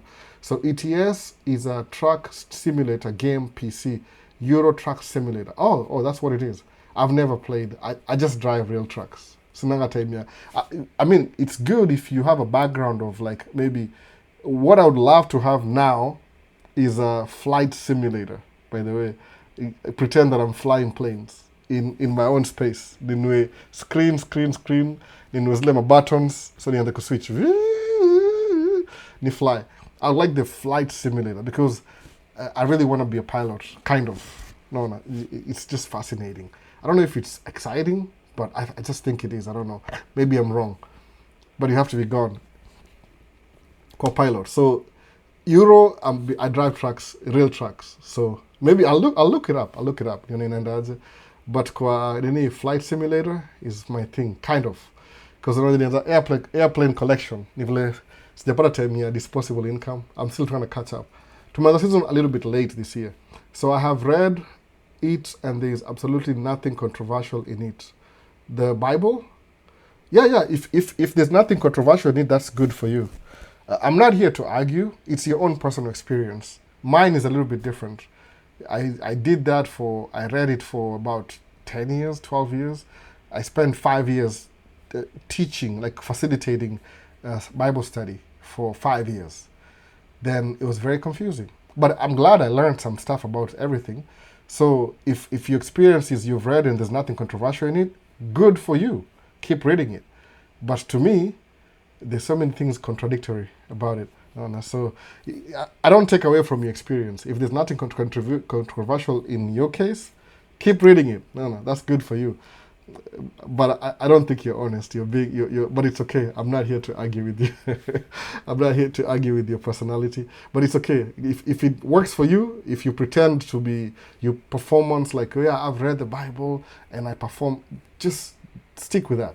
Don't listen to me. No. Me naona kuna so many contradictions. Zani confuse kichwa every day. No. That's why most of my posts on TikTok ni vitu nasema, look at this. This is exactly how I'm seeing it too. So Albo, why buying over-the-road truck is cheaper than dump truck? Break it down. Over-the-road ni tractor trailer combination. Alafu ni highway application vehicle. Ukikuja kwa dump truck ni heavy duty off-road. Ni kama gari ya tuseme kama Mercedes S-Class ni ya on-road. Very low center of gravity, everything stretched out, comfortable. Alafu Mercedes G-Wagon ni all-wheel drive, iko a little bit raised. You can take it off-road. Hiyo ndio difference. So gari ya off-road itakuwa na heavier suspension, heavier differential. Engine is the same output, but itakuwa na vitu double frame, yani something extra. So you pay extra for specialized vehicle ya off-road. That's the difference. On-road, over-the-road ni gari ya kawaida tu. Frame ni kawaida because it spends most of its life kwa paved roads. Sisi, paved road is when you're moving from one location to another. But every single day, lazima nikwe off-road kwanza before ningie on-road, alafu na off-road tena. Unaona hivyo? That's the difference. So a specialized vehicle itakuwa more expensive than a regular over-the-road truck. That's the difference too. Very small. So unapata brand new truck ni 200,000. Brand new dump truck ni 320. The extra 120 ni ya hizo specialized things. Kama gari yangu iko na a thicker frame. Frame yake ile chassis ni thicker. Ile thickness ya hiyo bar iko a little bit thicker than ile over the road ni maybe inches, centimeters. Na ruler hapa sina ruler, but itakuwa thicker kidogo sababu iko ni heavy application. Unaona hivyo? That's the difference. So kinunua gari ya dump truck itakuwa more specialized. Suspension, kila kitu ni specialized. Over the road ni generic, kama tu most of the trucks. I think I'll make 80% over the road, alafu 20% off-road. So napata, when you're buying a used truck, zile ziko more available ni over the road because they make more of them anyway. Unaona hivyo? I'm getting too many questions too fast. I need to drink water. So, asemaje, ebu, Chemweno, amerepeat mara moja, ama ni moja tu. Ibo, samaje, VP Albo. Kuna huyu Nairobi asemaje, why not come and invest in Kenya? Imagine 200k investment in Kenya, compare it to the USA. I could. I didn't disagree, by the way, disagree. I can invest anywhere. Actually, it's good to invest in Kenya. I don't have a problem with that. Nile, at the moment, this stage of my life, I have kids that I'm raising that are going through my system right now. Kuna huyu the 3-year-old paka 16-year-old. So, watakuwa 4, 17, 5, 18. 6, 19. Acha kutoka nje huyu. No. So I have that. I'm doing the parenting thing. No. Sorry, parenting thing. Kuna hiyo age gap ya 12 years between them, I think. No, 16 na 3. Hiyo ni ngapi hiyo? 13 years in between. So I'm doing the parenting thing right now. So my investment iko slow kidogo, siko the way I want, but I would love to invest in Kenya, please. Then nakuwa nafanya man cave talk Nairobi. I mean, I would love that. That day, I'm just looking forward to that day. I'm waiting. So, not evil. So, can you tell us about SAVE verification, systematic alien verification, and entitlement? What's that exactly, Chemweno? You're giving me some complex things. No. Why not come invest in Kenya? Axle ngapi is best for entry level in the dump truck? It depends on your state. Come up you buy something that the market needs. Kama sahi hapa hivi our area, Minneapolis and Paul area, wataka ile uko na 3 axles kawaida plus 3 axles more. So itwa wana count ile axles zina hizo temporary axles, naona. So inaitwa quint axle dump truck, quint. Naona, quintessential quint. Niko na steer, niko na 3 push axles, alafu niko na drives huko nyuma. So ni 1, 2, alafu 3, 5, 6 axles. But when you're empty, unarun na 3 axles. When you're loaded, una drop ku spread the weight. Naona hivyo. Uzanua ile ya 5 axle, but itakuwa na job mob sana. Kama say wife ako na hiyo 5 axle, mimi kuna 6 axle, alafu niko na tractor. Iko na 3 axles kama kawaida, ile day cab. So it just depends on your city. Unapata kama Texas, I think they can do, yeah, I think Texas you can do the same. I think so. You quad, quint. It depends on the market. See, I'm not everywhere at the same time. See, monolithic, like it happens at the same time everywhere. Kuna specific markets. Kama Ohio, tunashare the same na Minnesota. You can buy a Ohio truck, ukuje whoop Minnesota na kuja we drive. Bila questions asked. Juni similar setup.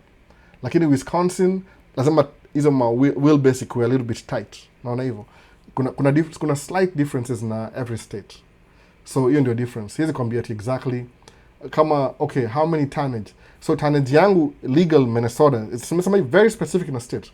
Mimi niko licensed kukuwa na 20 tons. Licensed. Ile kwa license plate, kwa ile sticker kila kitu. 20 tons maximum. Sijui ni 20.3 kitu kaa hiyo. License. Yani ile my gross vehicle weight lazima ikuwe 69,000 pounds. So anything na truck yenye iko weight ya truck ni 29,000 pounds. So kuna between 29 from 69 minus ngapi ni kama 30 from 70. Unabaki na ngapi? Approximately 40 hivi, which inakuwa 20,000 tons. Naona hivyo 20 point something. So legally, but because stakani kwa overloaded, kwa box yangu nimeandika 19 tons kwa box ile tu, just in case somebody didn't know, nimweke hapo hivyo, unaona, for the dummy loaders, waone 19 tons. Lakiniekea 19.3, I'm still legal. Unaona hivyo. Hiyo nafanya hivyo sasa. Unapata kama tuseme Texas last year 29 tons. They can do that. It just depends on, mostly unaangalia hivi ni ile, I think ina determine the state you live in, what the bridge you drive through, bridge zao. Kama bridge za Minnesota hawezi handle too much weight, but I think Texas bridges ziko zinaweza handle more weight. So unapata they can allow 30 tons kwa truck. I mean, si mimi ni state ya Minnesota kuwa na overweight hivyo, a couple of trucks zivuka hiyo bridge ita collapse. Naona hivyo. Ni bridge ni na matter. States na bridge zake zinakaaje.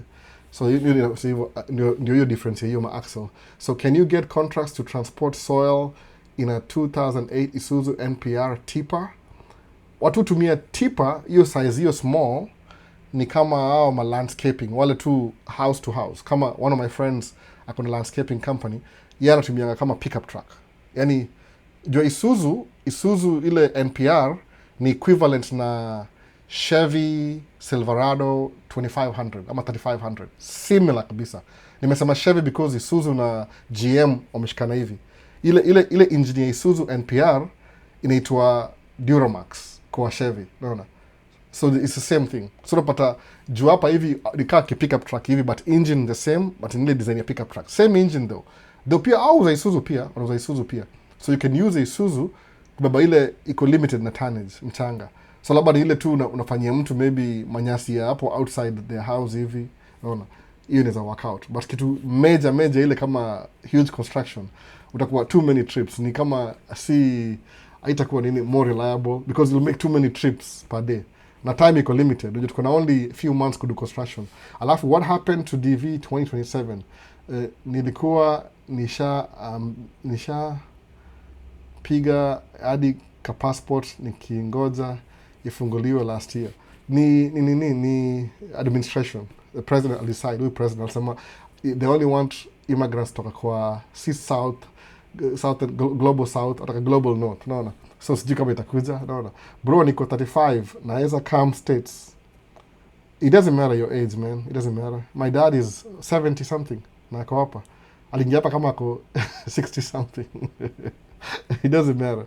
No, it doesn't matter how much unaanzia. So somebody msee niko 35, can I get rich in the future? Are you talking about? You can get rich at 60, 70. Is like a billionaire at 80. Doesn't matter. Ni age tu, unaona. Ni ile tu uko sahi. Doesn't matter kabisa. Usiji count out. I mean, unless you want to, ni choice, unaona. Stranger, ni choice. Kama uko 35 unasema mimi naona kama nishaji count out. You're still, I'm not even 35 myself. Mimi niko 40 something. Unaona. So don't rule yourself out. You still have time. Wacha mchezo bana wewe. 35 ndio tu unaingia the cusp ya middle age. Anaja karibia. Ni transition between young and adult kind of. Unaona. Bado you're very young. Unaona. Very very young. So that's a kweli though. So I'm being honest. 35 you're still young. Unaona. Hata ndio umekomaa sahi. You know what you want. So how much is Rich Dad Poor Dad book, Psychology of Money and Think and Grow Rich? I don't know. It depends. Average is between $20 to $30. Jumu nunua tu. Nikiona na inunua tu. I don't know. But kitu kaa hiyo. But I think people have made videos about these books. Ukiona YouTube usemeaje, utaka summary of the Poor Dad, Rich Dad, Poor Dad. Hata summary. Man, you'll pick something from a summary. So nimefungua hapa hivi, kama kusema niende kwa ChatGPT, my son yosema, this is their mom's best friend. So nisemeaje, ChatGPT, angalia hivyo, niseme hapa, niseme, give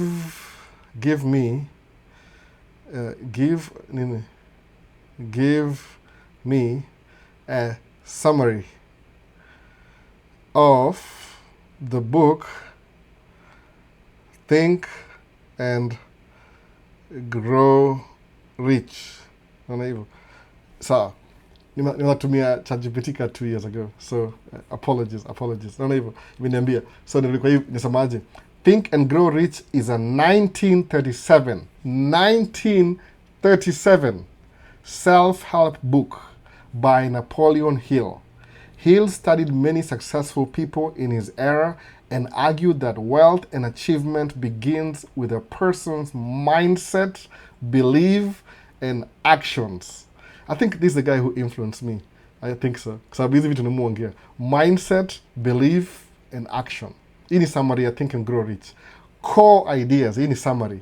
The central message is that success starts with a defined purpose and a strong desire to achieve it. According to Hill, people who clearly define what they want and persist despite setbacks are more likely to succeed. I'm telling you the truth. It's amazing word, Sai. This is the book that influenced me. This is how I think, by the way. Bila kudanganya. Kama usitinga tu Maisha States kabisa, mu think hivi. Now I'm glad nimegundua ni hii book ni influence. Very simple things. Steve amesema. Nasemaje? Asema the core message, central message is that success starts with a definite purpose and a strong desire to achieve it.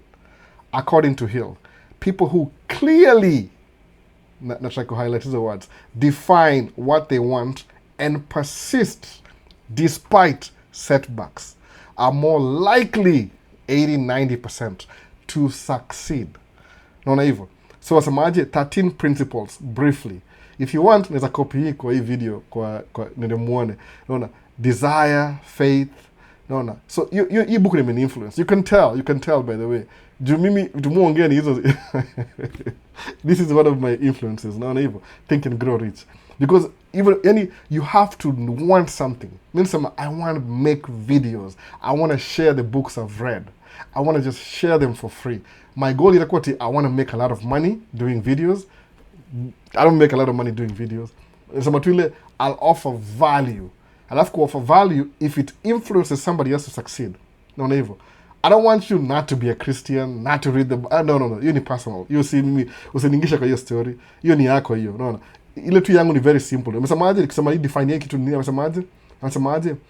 Achievement begins with a person's mindset, belief, and actions, the doing. No. You have to mindset, then you believe it, then you do it. Naona hivyo, hiyo ndio nimesema hivyo saa hii. Kama usikiliza hii type. ChatGPT too, by the way. You don't have to buy the book sometimes. You can get the summary. Alafu adapt your summary. Then when you have time, you can buy the book and read it. Itakuwa more expansive, itakufungulia akili more because it's like you're flowing with his thought as he writes the book. Naona, chapter 1, chapter 2, chapter 3. So in him influence. You can tell, by the way.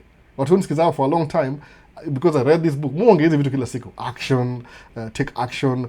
You want something so bad, pursue it relentlessly, no matter what. Naona, pursue it. Hivyo. Ukianza kitu wife yasamangaje, yasama psychology, yasama mimi mwaga sijui nitangaje, nimesahau hiyo jina. I'm not so sure. Nimesahau leo niita. Because follow, I'm still plane spotting by the way. Muangalia ma plane zikilanda zikitake off za our local everything. Lakini ni ile nisemaje, stand at airport until I buy that camera. Ile camera the best for inaweza zoom in mbali na wapi. Okay, right now I don't have money na focus na business. So I don't want to complicate things right now. Maybe my kids are going back to school. After actually school fees, labda ndakuwa na pesa. Maybe. No. Ni private school. So, hey, Albo. Hope you're good. Happy to see you. It's been a while, man. Finally catching up. Remember, we had a challenge to watch and comment in all your videos for the 10K camera giveaway.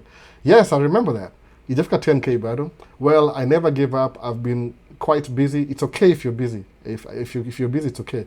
Learning various skills and got some work that has been keeping me a bit busy and reward that's been awesome so far. That's good, man. Kalama. If you don't really have to watch if you don't have time. Musema, if you have time, watch. Or kuna archives. You can come back and watch the archives. So amazing. I'm working overtime to get the level where I can comfortably get my financial freedom. I may not be on the giveaway because of commitment, but I encourage anyone out there to keep up and continue up hivi. And if the camera will be their breakthrough for this short period, I have locked in actively learning and search for greater opportunities. I can testify that never give up really works. That's good, man. If you discovered that and you're a really young man, oh man, Think and Grow Rich in your book, you'll be okay. Lazima kuwa na hiyo determination because you have to. Okay, let me finish. Ajamaliza. So the lesson that I've learned from you have by far helped me a lot. I see my breakthrough right before my eyes, and soon I will share my story to inspire anyone starting from zero. Thank you. Please do that. Lale nayo. The last one. Thanks a lot for everything, Albo, and you're always an amazing inspiration. I appreciate it. You're an inspiration to me too. When you decide to do the same thing, and after you take action towards your life, making your life better, you are inspiring me as well, by the way. All these things I do, all this trouble, all this, I'm not doing it in vain. It's helping somebody. And from the beginning, even if it helps one person, it inspires one person on a weekly basis, it's more than enough. Because you're one person, ni kama one seed. No, never. Kalama Tanzana, one person. Atamaliza whatever he's doing, he'll start sharing his experience. You never know. He might have a greater reach than Mimi. And it's okay. Not evil. Because maybe he's more handsome, he's more charismatic, he's more relatable. Who cares? No. I accept it. Sijakam kucompete hapa, si competition. One person atakuwa na seed reach more people than mimi. Good. No. It's for the good of all. Mo believe na universal. Nisema nini universal? Hata si ati earthly universe niko nje ile solar system, the Milky Way, ile kitu universal, yani everywhere. Si ati semi ati earth kama kuna watu wanaishi Venus. No. Universal freedom na independence. Everybody should be free to do whatever they want. That's not even my anything you want. Naona hivyo. Usijilimit. Man, sijui nisemeaje. You come back to your Christianity. Kwa sababu kuna watu waga, kuna somebody reached out last week. Nilimention kwa last week, ali reach out na mimi. I was telling them, dude, listen. Kama kuna idea kwa mind yako, useme I want to do this, but my religion does not allow me to. Mwanza, oh my goodness, I don't know what to tell you. Because religion ni ideology fulani hivi. You can't let that stop you from, if your mind wants to do it, see religion takukatia, you'll do it anyway. No. Musa banga hivi, why don't you just do it anyway? I'll have to onge 5 years from now, and you tell me if it was a good decision or a bad decision. Naona hivyo.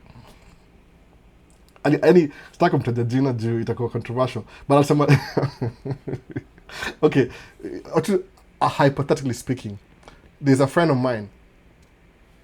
Tulimit kwa gas station. We're good friends to this day. Hata yuko TikTok. Akasema hivi, okay, Albert, hey, is that your truck? I'm like, yeah, it's my truck. So how much did you pay for it? Nikamwambia, ne. So tell me about the business. Nikamwambia, give me a call, tutaongea, niko free. So talking. So the thing ilifaa, akuwa na pesa, he was doing really not so well financially. Not so well, honestly. Nikimpata, he was an owner, alikuwa na own trucking company yake, then he went bankrupt, aka lose everything, so now he's starting all over again from scratch. Lakini, before akianza hiyo nini yake ownership, things go wrong, by the way. Nimesemaje, understand failure exists. Don't act like there's no failure. It's gonna happen. Ni inevitable. You could be rich today, unaishi sijui wapi, next time unaishi hapa. It's gonna happen. No. Na utakuwa rich, ukuwe poor, tena rudi ukuwe rich because usha learn lesson. But next time utakuwa more careful. The first time ilikuchanganisha akili. No. You made so much money, you thought this is gonna last forever. Ajui kuna maintenance. No. Things happen, the economy, you never know. You can drop kila kitu kwa broke tena. That's gonna happen. Umsale kuwa na truck. Hata from my conversation na yeye nililearn, oh my goodness, dude. How many trucks did you have again? 12 trucks. 12. I was making, what's that too? Anyway, ilikuwa crazy figures. Paka nashindwa, and you're talking to me? I've never made that kind of money in my life. And I'm like, no. Don't worry. I know why I'm talking to you. Because you're doing something that I used to see it, but I never exploited it. Naona hivyo. So this guy, akauza matruck, zero. Akaanza fresh sasa. Because he's starting all over, but akona license. He's driving for somebody. Getting back. Nikamshow, okay, kuna hii truck hapa hivi, you can go to this company that I work with, watakuuzia truck, alafu nini. Really, yeah. Akanipigia simu akaniambia, oh, I talked to them. They say they want this much down, interest is 15%, but I'm Muslim. We don't pay interest. Okay. Kambia, well, then I don't know. No, but Albert, but listen, what do you do? Ambia, mse, what am I going to tell you? Kama religion iko allow kulipa interest, I mean, end of the road for me. Boys to men, end of the road. I have nothing else to tell you. Well, but you see, dude, religion, I'm not that good. Sijuangi all the religions. Mimi, background yangu ni Christianity. That's it. No.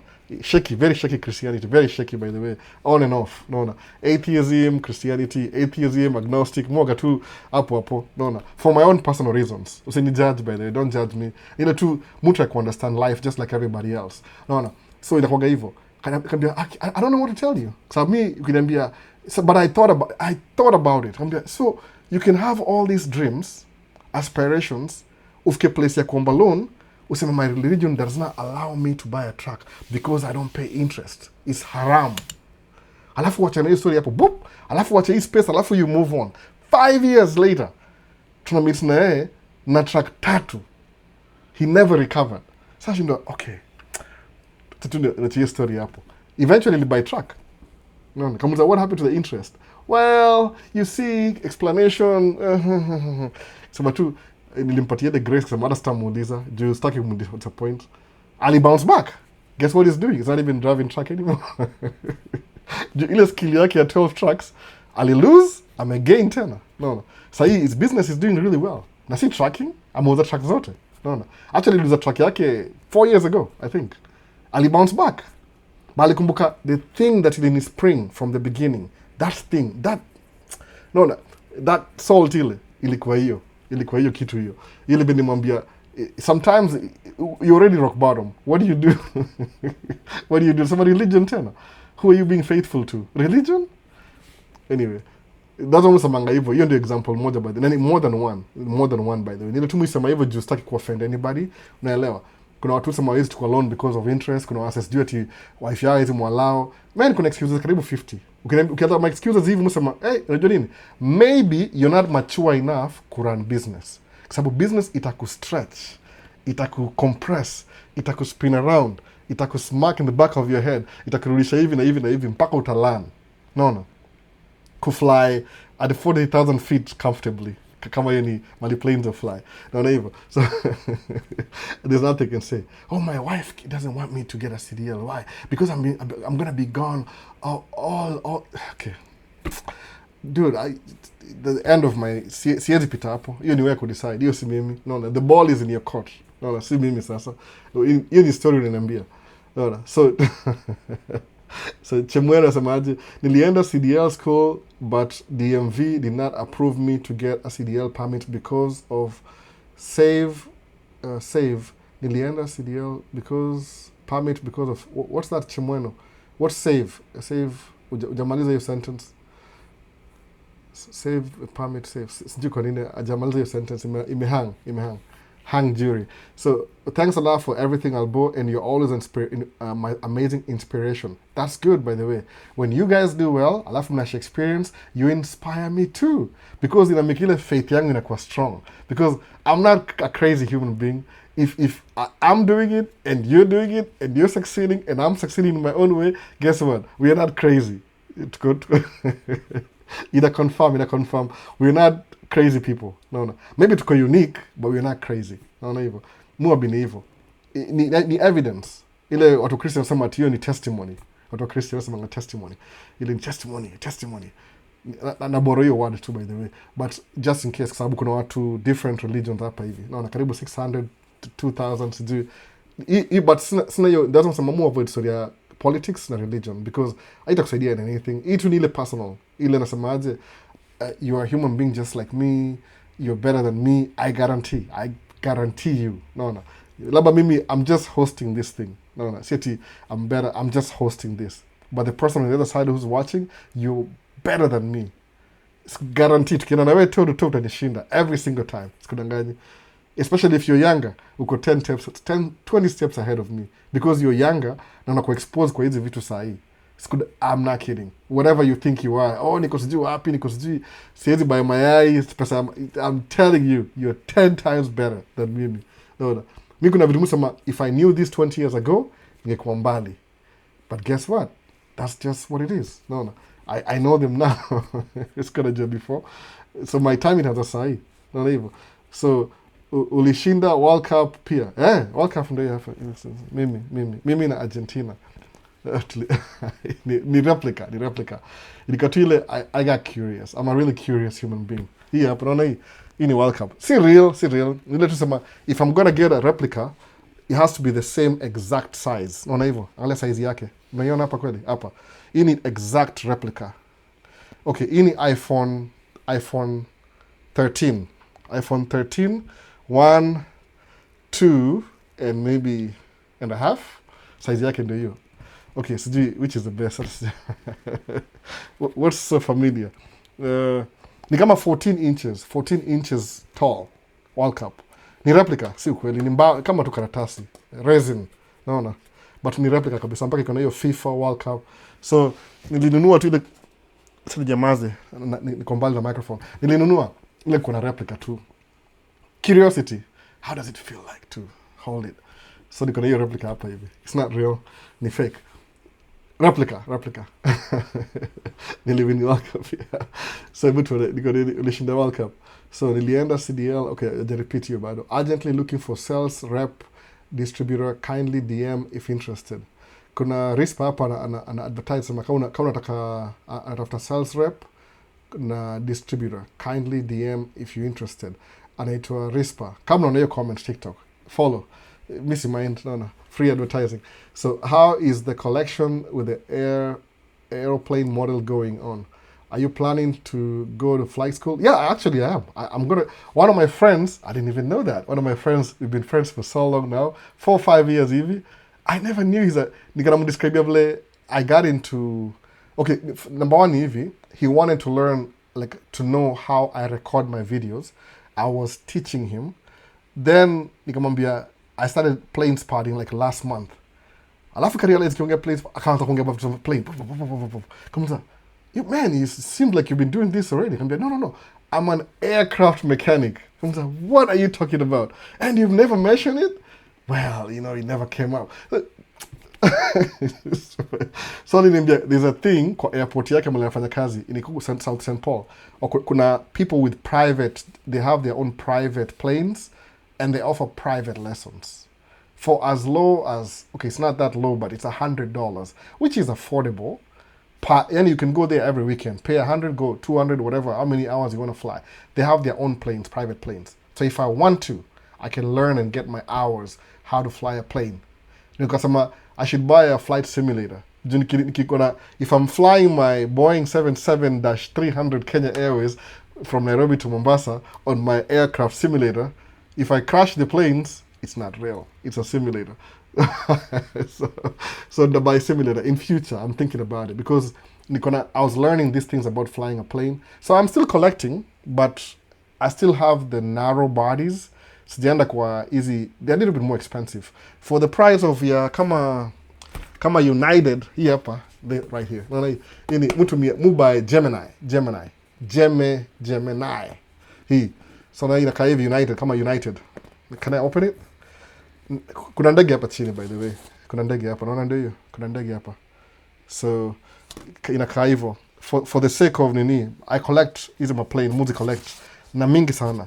But the price for a narrow body, kama hii hapa, hii ni Embraer. Price ya hii, for the wide body, it's double the price. So I need a lot of money to buy the double price. Na tangu tuanze hii season May this year, May tulichelewa kidogo. March ilikuwa dry na mid-April. Sijapata ile I'm not comfortable spending outside my budget. Unaona hivyo? Because kuna hii anticipation kama we are not doing so well economically. Gas is expensive. Kuna ile uncertain economic future saa hii tunaendelea hivyo. Na at least ile administration. Kuna problem, kuna war imeanza, unnecessary. So I'm not comfortable spending money kwa kitu ile na consider kama luxury, naona. So maybe I will. But nimestall kidogo. I'd rather save for the camera first. Ile camera ya kuchukua planes, then tutaendelea nayo. Naona hivyo. Collection. So that's why. So Temba Samaji, how is the collection? So that's why I'm stalled. Niko na 1, 2, 3, 4, 5, 6, 7, 8, 16, 17, 18, 19, 20, 21, 22, 23, 24, 25, 26, 27, 28, 29, private jet, 30. Collection. Mingi. Si cheap. You 28, 29, hizo ni military. Hizo ni any kuanzia, maybe hizo the last 5 the military planes. But so comfortable na military planes sahi. No. So I'm not so comfortable. Kuna war, no. And this is the plane that flies the missiles that go kill people. I stuck your story sahi. I'm a little bit, I feel some type of way. No. So, but na focus on passenger planes. No hivyo. So ndo by 2 alafu Spirit ilifungwa. Spirit ndo hii hapa. My last Spirit Airlines. Ndo hii hapa Spirit Airline. Ilifungwa hii kampuni. It died out. So, well, good reason Spirit ilifungwa. So I'm gonna get back na wide body. Alafu ndajua once tushalipa school fees. School fees is the biggest thing that's sumbua kichwa sahi. my wife is paying. I'm not the one paying, yeah. But lazima niko ile support, moral support. Pia sikia, ouch. It's a lot of money. Na hivyo. Once the kids go to school, maybe tutabuy ndege kama moja mbili hivi. Unaona? So that's why. How much is roughly per model? Woo! Oh man, bwana Madhe aliniambia, don't talk about money on your channel. People, just go look it up. Tafuta, inaitwaje? Inaitwa Tembe, tafuta. Spirit, ini airline, inaitwa Airbus A321 Neo by Gemini. Scale ni 1 to 200. Go look it up. Usiambie mtu, just nyamaza nayo kwa hivyo. They're not cheap. I'm not kidding, they're not cheap. Over $100. Over $100. So specifically. Alafu the more, zile ziko scarce, kama zile ziko well sought, hata zinakuwa more money. Itakuwa 200 because people are looking for that particular one. Naona hivyo. So that's why. They're not cheap. So kama niko na 30, price range difference, nika pesa mingi sana. Naona 30 times over $100 approximately. Itakuwa 5,000, hata sijui. But ni by kitambo sikuanza sahi. So anyway, I sent you a long message on WhatsApp. Did I read it? Did I reply? If I haven't replied, I'm thinking about what to reply. No. Is it on a flight store? Yeah, kuna nini. There's a, what do you call it? It was a, what do you call this thing? Kuna Las Vegas. This mununua from, I buy from ATS. Nimesahau. Kuna 2 major stores, ATS. Naona. ATS zinaitwa ATS something. So una buy from ATS, alafu they ship it to you. They ship it to you, by the way. Usijali sana. They ship it to you. ATS, then they ship it to you. Alafu it comes on the mail. Hapo unaenda eBay, eBay alafu ubid. You bid for one. Ile kama sasa kuna kama Northwest Airline ilikuwa airline ya Minnesota, for example. So Northwest company shut down, bankrupt, everything. And since they sold the company to Delta. So if you want a Northwest Airline, Boeing 747-300 or 400, I don't think they had 300, you particular plane, itakuwa eBay. Price yake kawaida maybe ni 250, because ni well sought, itakuwa 500 double price, because it's a rare airplane. That's right, no. Very rare. So it depends on how much money you pay for it. So right now I'm focused on the camera. I need a camera for that. Ile camera iko na zoom. Kind of camcorder. Alafu iko na ile 24 to 600, because hii camera yangu, ile lens yangu, the planes are too fast. They're too fast. Huwezi move from hapa mpaka hapa. So you need ile camera iko na zoom, internal zoom from 24 to 400. Alafu you overheat, because in summer it's very hot out there. So I need camcorder specific. I know exactly what I need. Ni kama $3,000 hivi. But because I don't have disposable income, the economy is so uncertain, it's not something I'm looking forward to. No. So musema, let me hold on to the money. No. So hivyo. That's why. So long message, kama sijaisoma, maybe naisoma tena. If it's too long, I have to understand what you're saying exactly. Mona. During the week itakuwa hard to reply. But nasema nile, send another one uniambie, did you check this message ukumbuke? Nakwambia yes, I read it, but it needed some time. Ninikwambie. Sawa. So VP Albo, long time locked in though. AJ, VP AJ. Niko poa kabisa. Karibu sana. Nimekuja late leo na bado kuna watu hapa. Nimeshangaa. Mona. So I love Sony too. Yeah, Sonys are, I like Sony because ile access ya lenses. There's so many lenses available. Kitu kaa hiyo. Iko na ile range ya lenses iko available ni mingi sana kwa Sony. So, to be honest, Sony ni mzuri. Alafu kuna excited to go through your plane collections. I know you get more cool collections. But also, the whole idea of plane collection ni kwa hivi. I was supposed to be like, every time I buy a new one, na unbox, alafu na stage mahali hapa. Naona hivyo.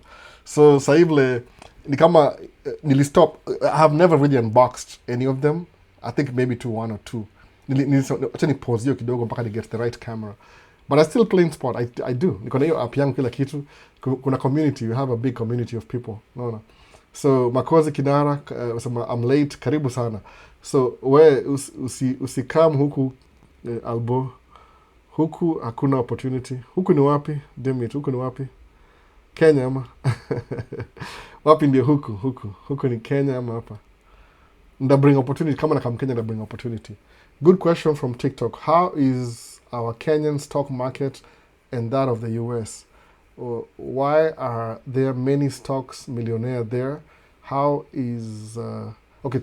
Too many. Come a 4-part question. So how is our Kenyan stock market and that of the US? Come a differences. So yeah, Kenyan stock market, it depends on what companies are in Kenya listed and in America. America unapata kuna more than most of the richest companies in the world. Au tumia kama dola ni kama itongaje. Dola ndio kama, what's the name for that? Naikumbuka bado nimesahau. Ni kama ile ndio standardized. Petrodollar, naona kwa investment ni dollar. So unapata banks zina stock market ya kama tuseme New York Stock Exchange. New York Stock itonga Wall Street. Iko New York. Bank ile yani mabank zitakuwa centered kwa New York. Kwa nini? Hiyo ndio kama one of the business capital. So any large company iko na IPO itaibring wapi kwa. Can you compare Kenyan stock market with Kenyans? Compare Kenyan stock market with Kenyan. With American ama? So maybe American. Adhiambo, hebu rudia hiyo. So unapata ile most companies kama tuseme the trillion-dollar companies zitakuwa na portfolio yao in the US, by the way. Naona hivyo kwa nini? Hapa ndio the biggest market. Ni mambo na market tu, by the way. So kama Nairobi, zile kampuni ziko dominant Nairobi zitakuwa nayo Nairobi. Kama kampuni ni international corporation itakuwa, so kama tuseme Barclays Bank iko Kenya na ni international, itakuwa na stock IPO New York but still ina operate in Kenya bado. Unaona hivyo? So but sema usiignore hata ya Kenya, by the way, because ni ile return on investment. Unaweza buy stocks alafu zina grow. Msema ukinunua stocks si kitu ati ni kama stock ni kama hiyo vile amesema think and grow rich. Nasema it's a way to store value. Ukinunua stock, you don't intend kununua alafu ndio uiuze. Si ile itangaje ile watu semangaje ile ya Kenya ile. Kuna hii word moja watu tumia Kenya ile. Mimi msewa sijui stock sama au itangaje jina nimesahau. Ile una buy ukisell alafu unachukua profit. Mimi mu believe na ile una buy alafu una hold. Alafu you can borrow against it in the future. Sasa inakuwa na more value. You playing the same game the billionaires play in America. You accumulate stock. When you need money, you borrow against your stock. Si brokerage. Kuna hii jina ingine watu tumia sana. Brokerage ni kawaida. Ile Kenya, sijui ni tumia gani ile wash, sijui nini. Kuna something hii jina nimesahau kabisa. Hiyo lingo. But ni ile stocks ni unanunua alafu ina hold value.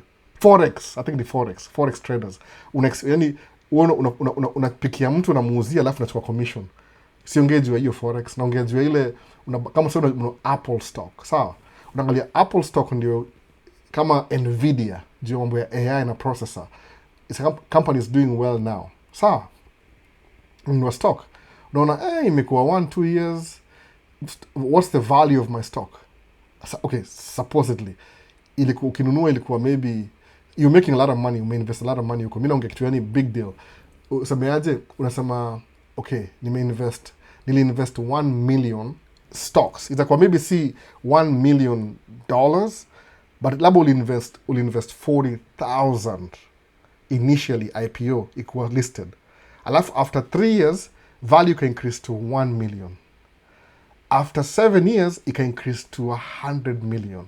Sawa? Hiyo ni stock value. Ukiuza leo ile you're cashing out, utalipa taxes. Kuna taxes iko involved. Ile au itangaje hapa hivi, taxi hapa hivi. Na saa hizi majina, mtu ameningisha place, siko nafikiria saa hii. But ni ile utalipa taxes. So what people do ni ile hold, unasema okay, I'm thinking about, example yangu ile mimi ni musema hivyo. Musema I'm thinking about buying an apartment. Kwa nini? Maybe a 200 unit apartment. Rent hiyo apartment, every unit ni $2,000. So nikinunua 200 every month, niko na how much? 200 units, 2,000. So ni 2,000 times 200. Acha tupige hesabu. Naongea sana haraka. So hiyo ni mimi nafikiria hivyo. So nisemeaje? Hii asset yangu 200 units times $2,000. Sawa, itakuwa 400,000 a month. Sasa kwa hiyo asset. So 400,000 a month utapata how kama hii times 12. So ina make 4.8 million per year. What's the difference hii apartments na stocks zako? Stocks zako ni value iko 100,000. Kesho iza kuwa 80,000. Ama ikue 200, ikue ongezeke by 20 or something. Hizo ni stocks. So what do? Unaenda kwa bank, unaambia bank, hey, my name is Maisha States. Stock portfolio yangu ndio hii. It's worth 100 million. What do you need? Oh, I need a loan. What loan? Oh, there's this property. It's worth 20 million. I want to buy it. Oh, really? So, wataka lean, ile lean. Watadandia. Ile they'll have watakuja kwa stocks zako wasemeaje, well, now we own 100. We own 20% of your stock. You own 80, we own 80. They'll give you some money back. Ile check. Which could 20 million, we eat 200 units. I'm talking about real stories, by the way. Somebody did that. I was so jealous, but it was not me. Ilikuwa lawyer fulani. Akanunua hiyo property. So ina gross 4.8 million a year. So come on a loan if you want. You can buy that apartment, ulipe hiyo cash 20 million, ikumekia 4.8 every year. So what's the difference ahí? It's like diversify your investment. Kuna ile stocks iko worth 100 million, but borrow against, kuna asset ingine ni real estate. Kuna portfolio ni 100, alafu kuna real estate ni 20 million, but say you're worth 120 million. Stock portfolio and real estate. Sawa? Alafu something happens 4 years from now, ile stock portfolio ikuwe worth 150 million. Uone, ujalalia maskio. By that time, I expect you, because his stock is a reduced pia. Kaina panda juu, unaweza buy out, usemeaje, wambia bank, I'm not going to pay you the 20 million. I'll just give you my stock ukae naye for good. Transfer stocks kwao. That's how people wanafanyanga hivyo. Juu value may increase, hata ile pesa yako insignificant. But what do? The best way ni ile hivi, when you have a lot of value kwa stock portfolio, una borrow against, una times a real estate. Juu stock inaweza anguka. What about real estate? Ni brick and mortar. Hakuna mali inaenda. Unless na uko na insurance pia. So ikifanywa 9/11, hiyo property yako 9/11, ama ile ya Kenya konga nini? South Kenya. Sema tu 9/11, ifanywa 9/11 property yako, uko na insurance, you'll get some money, utaibuild tena kidogo 200 units. No. But ile stocks, sijuka ina insurance, maybe iko nayo, sijui. I'm not on that level. It's above my pay grade. That's what you do na stocks. So kama una alafu stocks kama tuseme ilikuwa 100, na hizi kampuni zimeendelea, kama uko ile a basket of them, utapata hiyo ni generational wealth. Even my kids, once I'm 6 feet under, wataendelea na hiyo stock. Wanle kama samaje Spirit Airline stock investors lost their money. Yes, they did. Hiyo ndio ni game chafu. Utagain, uta lose. Is it worth playing? Yeah. Na goal, ikiwa nimefika place fulani, convert into real estate. Hiyo ndio kudiversify your investment. Uko na nyumba hapa, uko na hoteli hapa, uko na a house that's 10 bedrooms mansion runda huko hivi, hata uishingi huko, unaonekana watu kama wanaifagia, unaihold kama asset, kama ina qualify for reductions. People do that. Kuna hiyo story more hiyo the billionaires games, ile you pay to play. Me sijui, I've never got to that level yet. I will when I do. That's how you do your stocks. So ukianza usemaje ni marathon. How can I borrow against? Ni create real estate iko na cash value. Kwa nini? You never know. Maybe you just need 100,000 a month to survive. That's a lot of money too. But anyway, I mean, to assuming you're very rich. I mean, you have a G-Wagon, you have a big house, so maybe 100,000 a month is your budget. Na inakumekia, hii brick and mortar inakumekia 400,000. So what do? Unachukua 100,000, unaishi naye kila siku, then you keep 300 na baki kwa account. You know what I'm saying? Nasema tu ile hypothetically, but it's true. That's the game you play. Una leverage your stock for real estate. Unaishika, you can feel it, you can touch it. Ndio hiyo sasa. Hiyo ndio kudiversify sasa. Naona hivyo. So angalia scale yako, uko wapi? Is like labda hiyo ni kubwa sana. I'm using the big example ndio nipate watu wapate attention. Ile what 200 million? Oh, it's a lot of money. Believe me, it's a lot of money to me too. But it make sense kusema hivyo. Why? Because 40 years ago linunua stock fulani imegrow imekuwa 150 million. It doesn't happen overnight. Unajua ina grow sometimes depending on how much you put in there too. Set uta set and forget. Hapana. Ni real things. No. So uko nyuma aje kuna broker Kenya anaweza buy US stocks. Mambo hivyo kuna mtu asema hivyo buy blue chips ETF stock kama dividend stock kama Protocol and Gamble. Yeah, hizo ziko Kenya. Buy hizo zote by the way. Hizo companies ziko very successful hapa US. Zina longevity. Sawa. Nini? You can compare the two. So umeambiwa Adhiambo FM, umeambiwa hiyo story kuna wasako Kenya. Acha nirudi malize YouTube. Kuna vitu karibu time yangu ishe. Kama 3 more minutes to go. Musa manga 2 hours live. So mindset, belief and action is a real thing. Kabisa. Mindset hiyo ndio think and grow rich. Hizo ndio buku zimenifundisha hizi vitu by the way. Muzi mix up juu nimesoma ile nisoma moja nikasoma ingine. So idea zangu zina float between maybe ni 6 to 20 books hivi back and forth. Naona hivyo. Juu inakuwa part of wewe. Once umeisoma alafu unai-embrace na kuwa this is my ideology, it's gonna define my life going forth, inakuwa part of your system. Your blood every time it run from your heart. Sijui how many minutes. Circulate. Think and grow rich. No. Definitely get a flight simulator. You will love the experience. Planning to get one soon. The experience is just amazing. That's true. I want to get a flight simulator because I don't have to kill anybody. I'm just flying a fake plane. No, even. So Albo, talk about investing, whether it's stocks or real estate, as beginners. What and how does somebody start with a story towards financial freedom, and what's the requirements? Breakdown, please. Hassan Waisa, kind of nimeansa hiyo, kind of juu hiyo nimeongea sikuwa nimesoma nini yako bado. Ni ile you will invest more kwa stocks ifika level fulani. Ile you can actually borrow against create real estate. Do it. Don't even think about it. Hata max sema ndaboro 80% of my stock value ni create real estate. Hii real estate itakuwa na cash value that you need right now. Naona hivyo. Na mwinsis na hizo words ndio iko na ile gravitas. So, right now.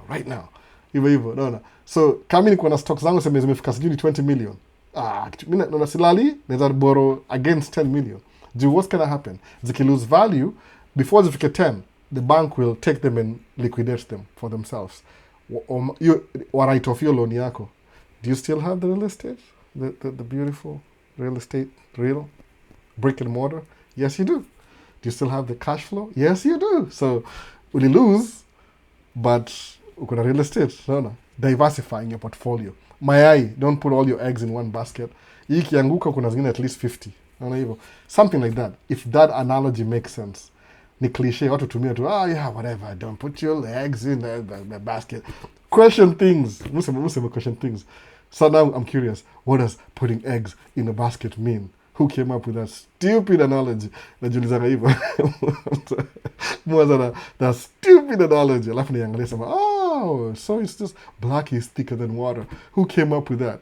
Unaiangalia, stupid, hivyo. Nipoke sema hivyo. Tunile cliche, people just talk about this every day. But hiyo ndio story basi. So, Dandara sema, high yield savings account, IRA, alafu kuna 401k, alafu kuna term life insurance. Amelist my investments zote. Sema, leo I have been thinking umepotelea wapi. Nika notice ni mimi nimekuwa off. Long time. Karibu sana. Mimi sijai toka hapa, nimekuwa tangu 2023. I try and nafanya live every weekend, except 2 weeks ago nilimiss because mtu yongo alikanyaga sijui, she was playing akakanyaga chupa, ikamkata, ikakwama. My goodness, tulikimbia agent care. So when I came back, ningedu live bado, ilikuwa kama tuseme a little bit late, but nisema tu ile traumatizing. Hata sikuwa na hiyo mood. Ingekuwa na worry about it sana. But kids will do what kids do. So anything else? Tumaliza 2 hours. So ndio hivyo. Story ni ile, kama uko na stocks, what does it build? Any level you feel like you can borrow against, do it. Do it. Hiyo ndio value yake. Huwezi kuwa tu una grow for nothing. Alafu how does your stock portfolio grow? Lazima kuna put in money every month. Si free. Si ati kuna watu wakana hiyo bahati kama there's a guy I think in Illinois aliwin ile lottery, ile lotto, ile mega millionaire. Niko na bwana Paul. Niko na Paul last week story. So kuna hii mega millionaire you happen every time US. Au samangaje? Do I have time? Sijui kama niseme ama maybe acha niseme hivi. So ukiwin lotto, acha niseme mega millionaire, acha nitafute hapa haraka. Aliwin kama who won the mega millionaire jackpot. Okay, sasa hakuna jina, nasemaje? The most recent millionaire jackpot was won July 28th, 2026 when a lucky player in Florida hit 803 million prize. My goodness. No. My goodness. 803 million. Uliona take home option. LOL.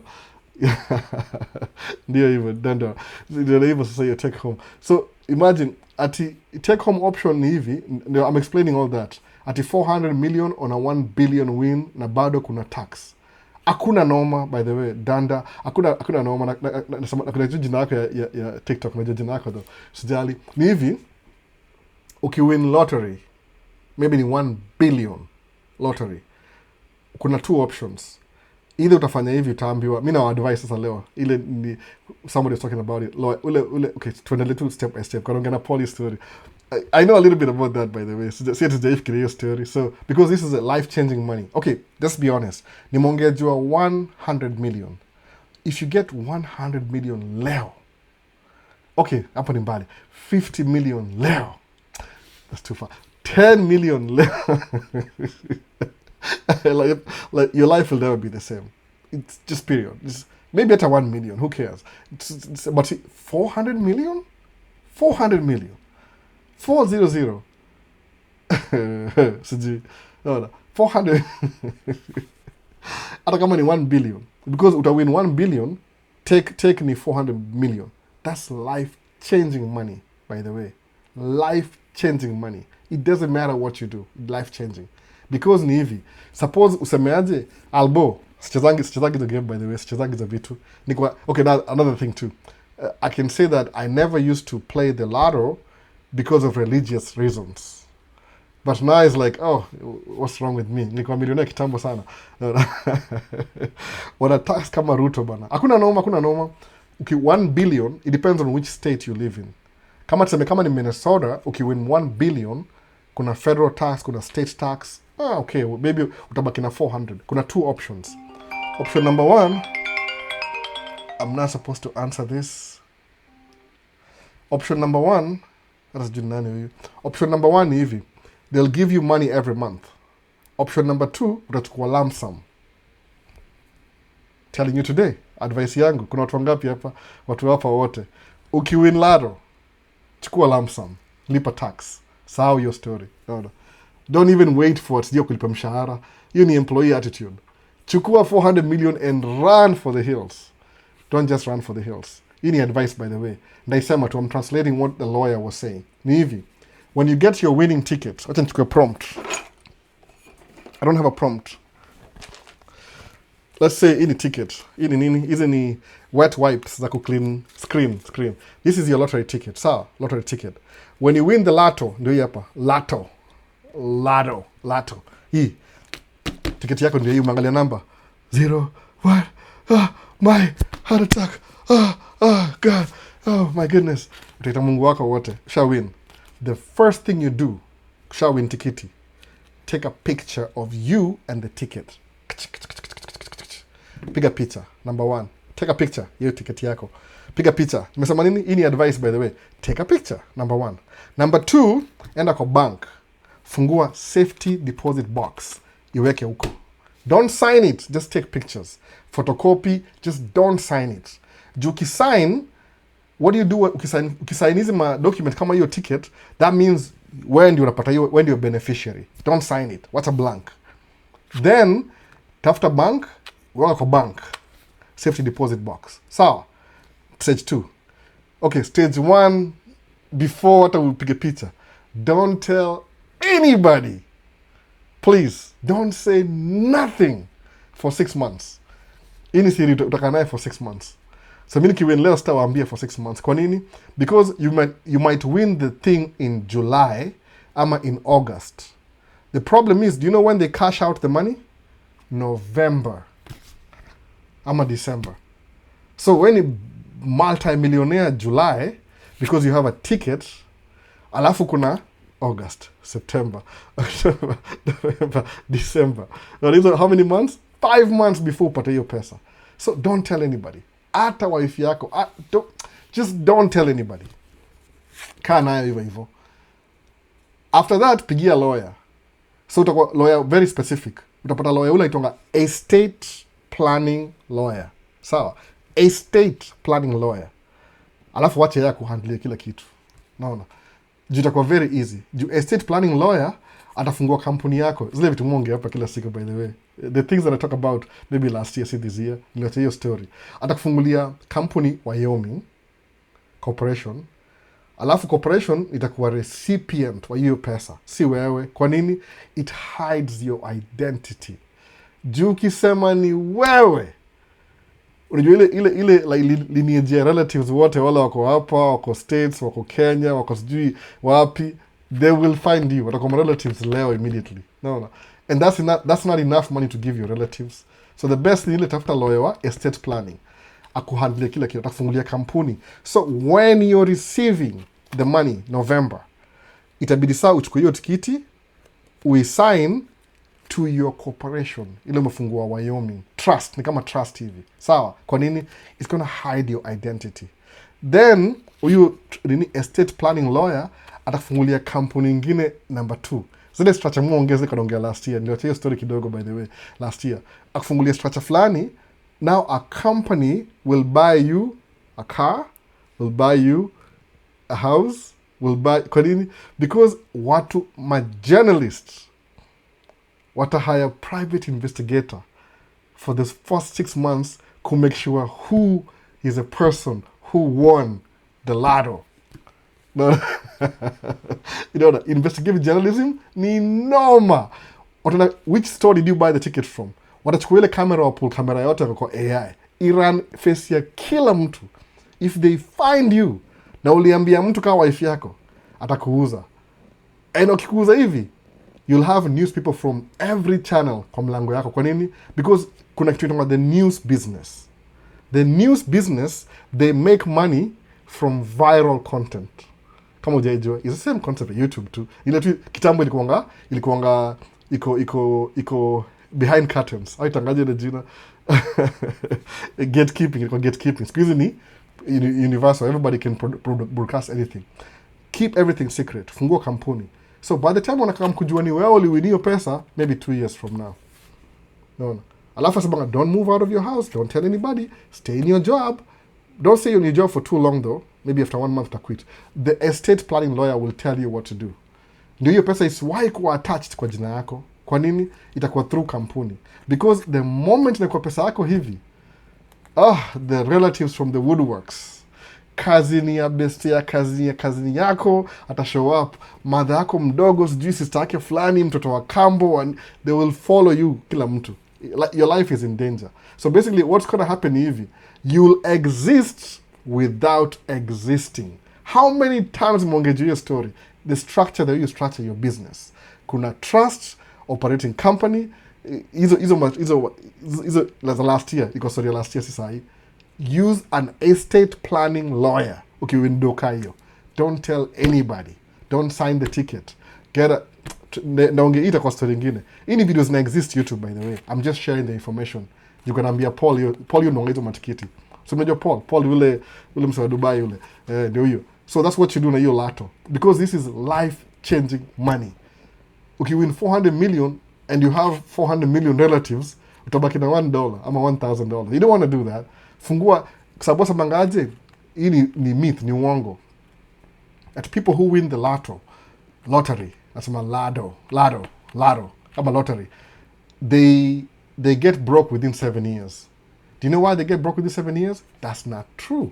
Ni uongo. hiyo ni kuhide information. Wala kuna estate planning lawyer, they do well and they never get broke for the rest of your life. Wanakuwa set paka children's children. It never goes away. So hiyo ndio advice ya leo. Ukiwin lato, don't tell anybody.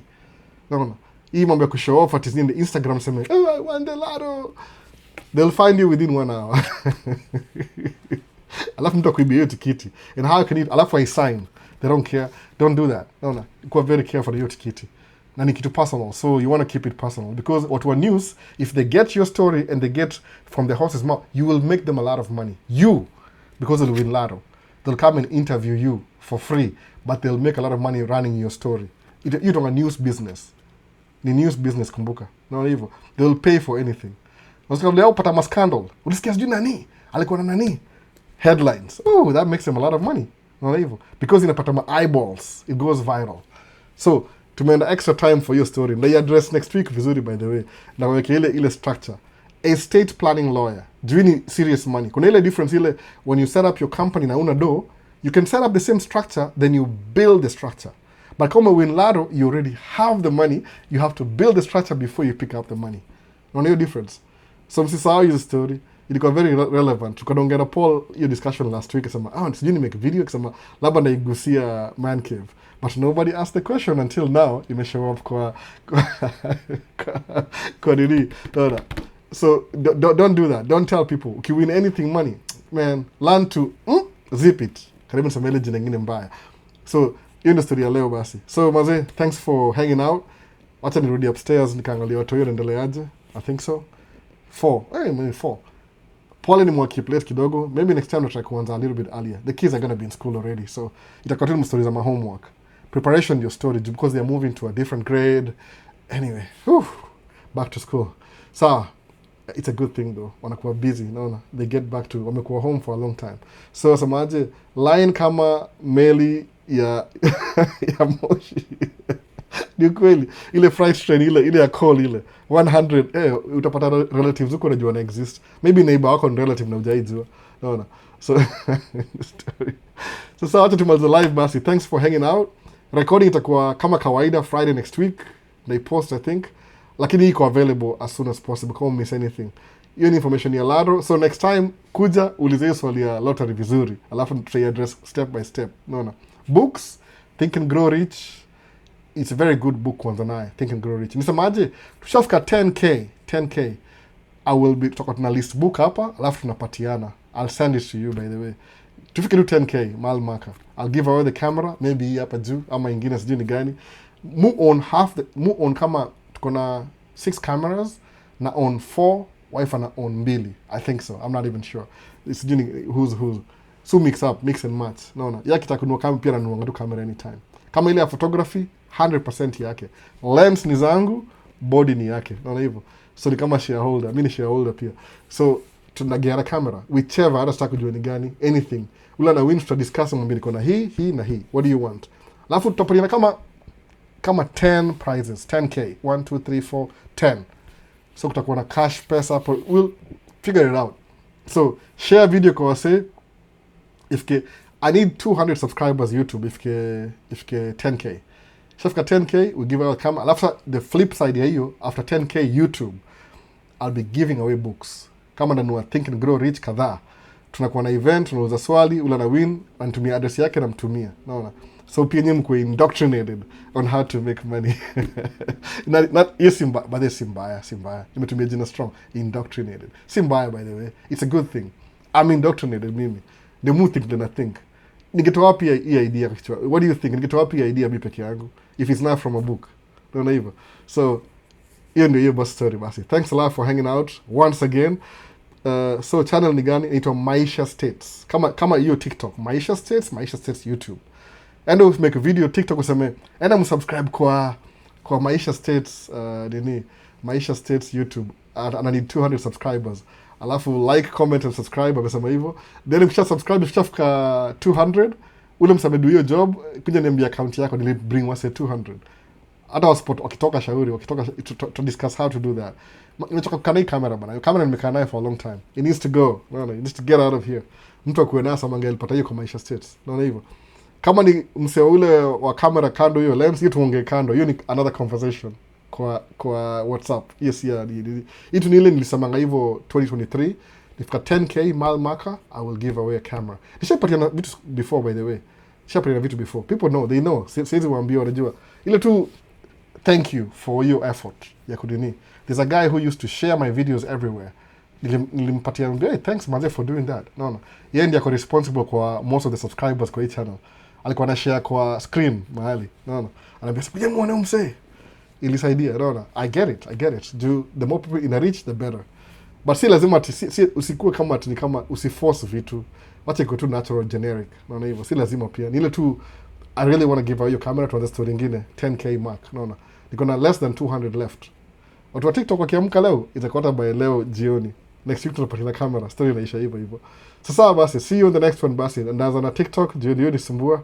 Nasemanga, please don't go. Nasemanga hivi, collect 2 or more diamonds to unlock your new reward. No, end now. Shukran sana, shukran wase. Shukran. I'll have to come. Kuna one more nini. Kwani wanaweka wa America pia wanaweza tunza siri. Ukishinda lottery, wife atajua bana. Haizijua. Martin, itakuwa very slowly. Nyamazana.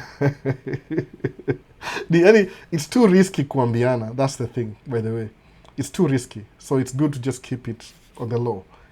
Pass by. No, usiambiane.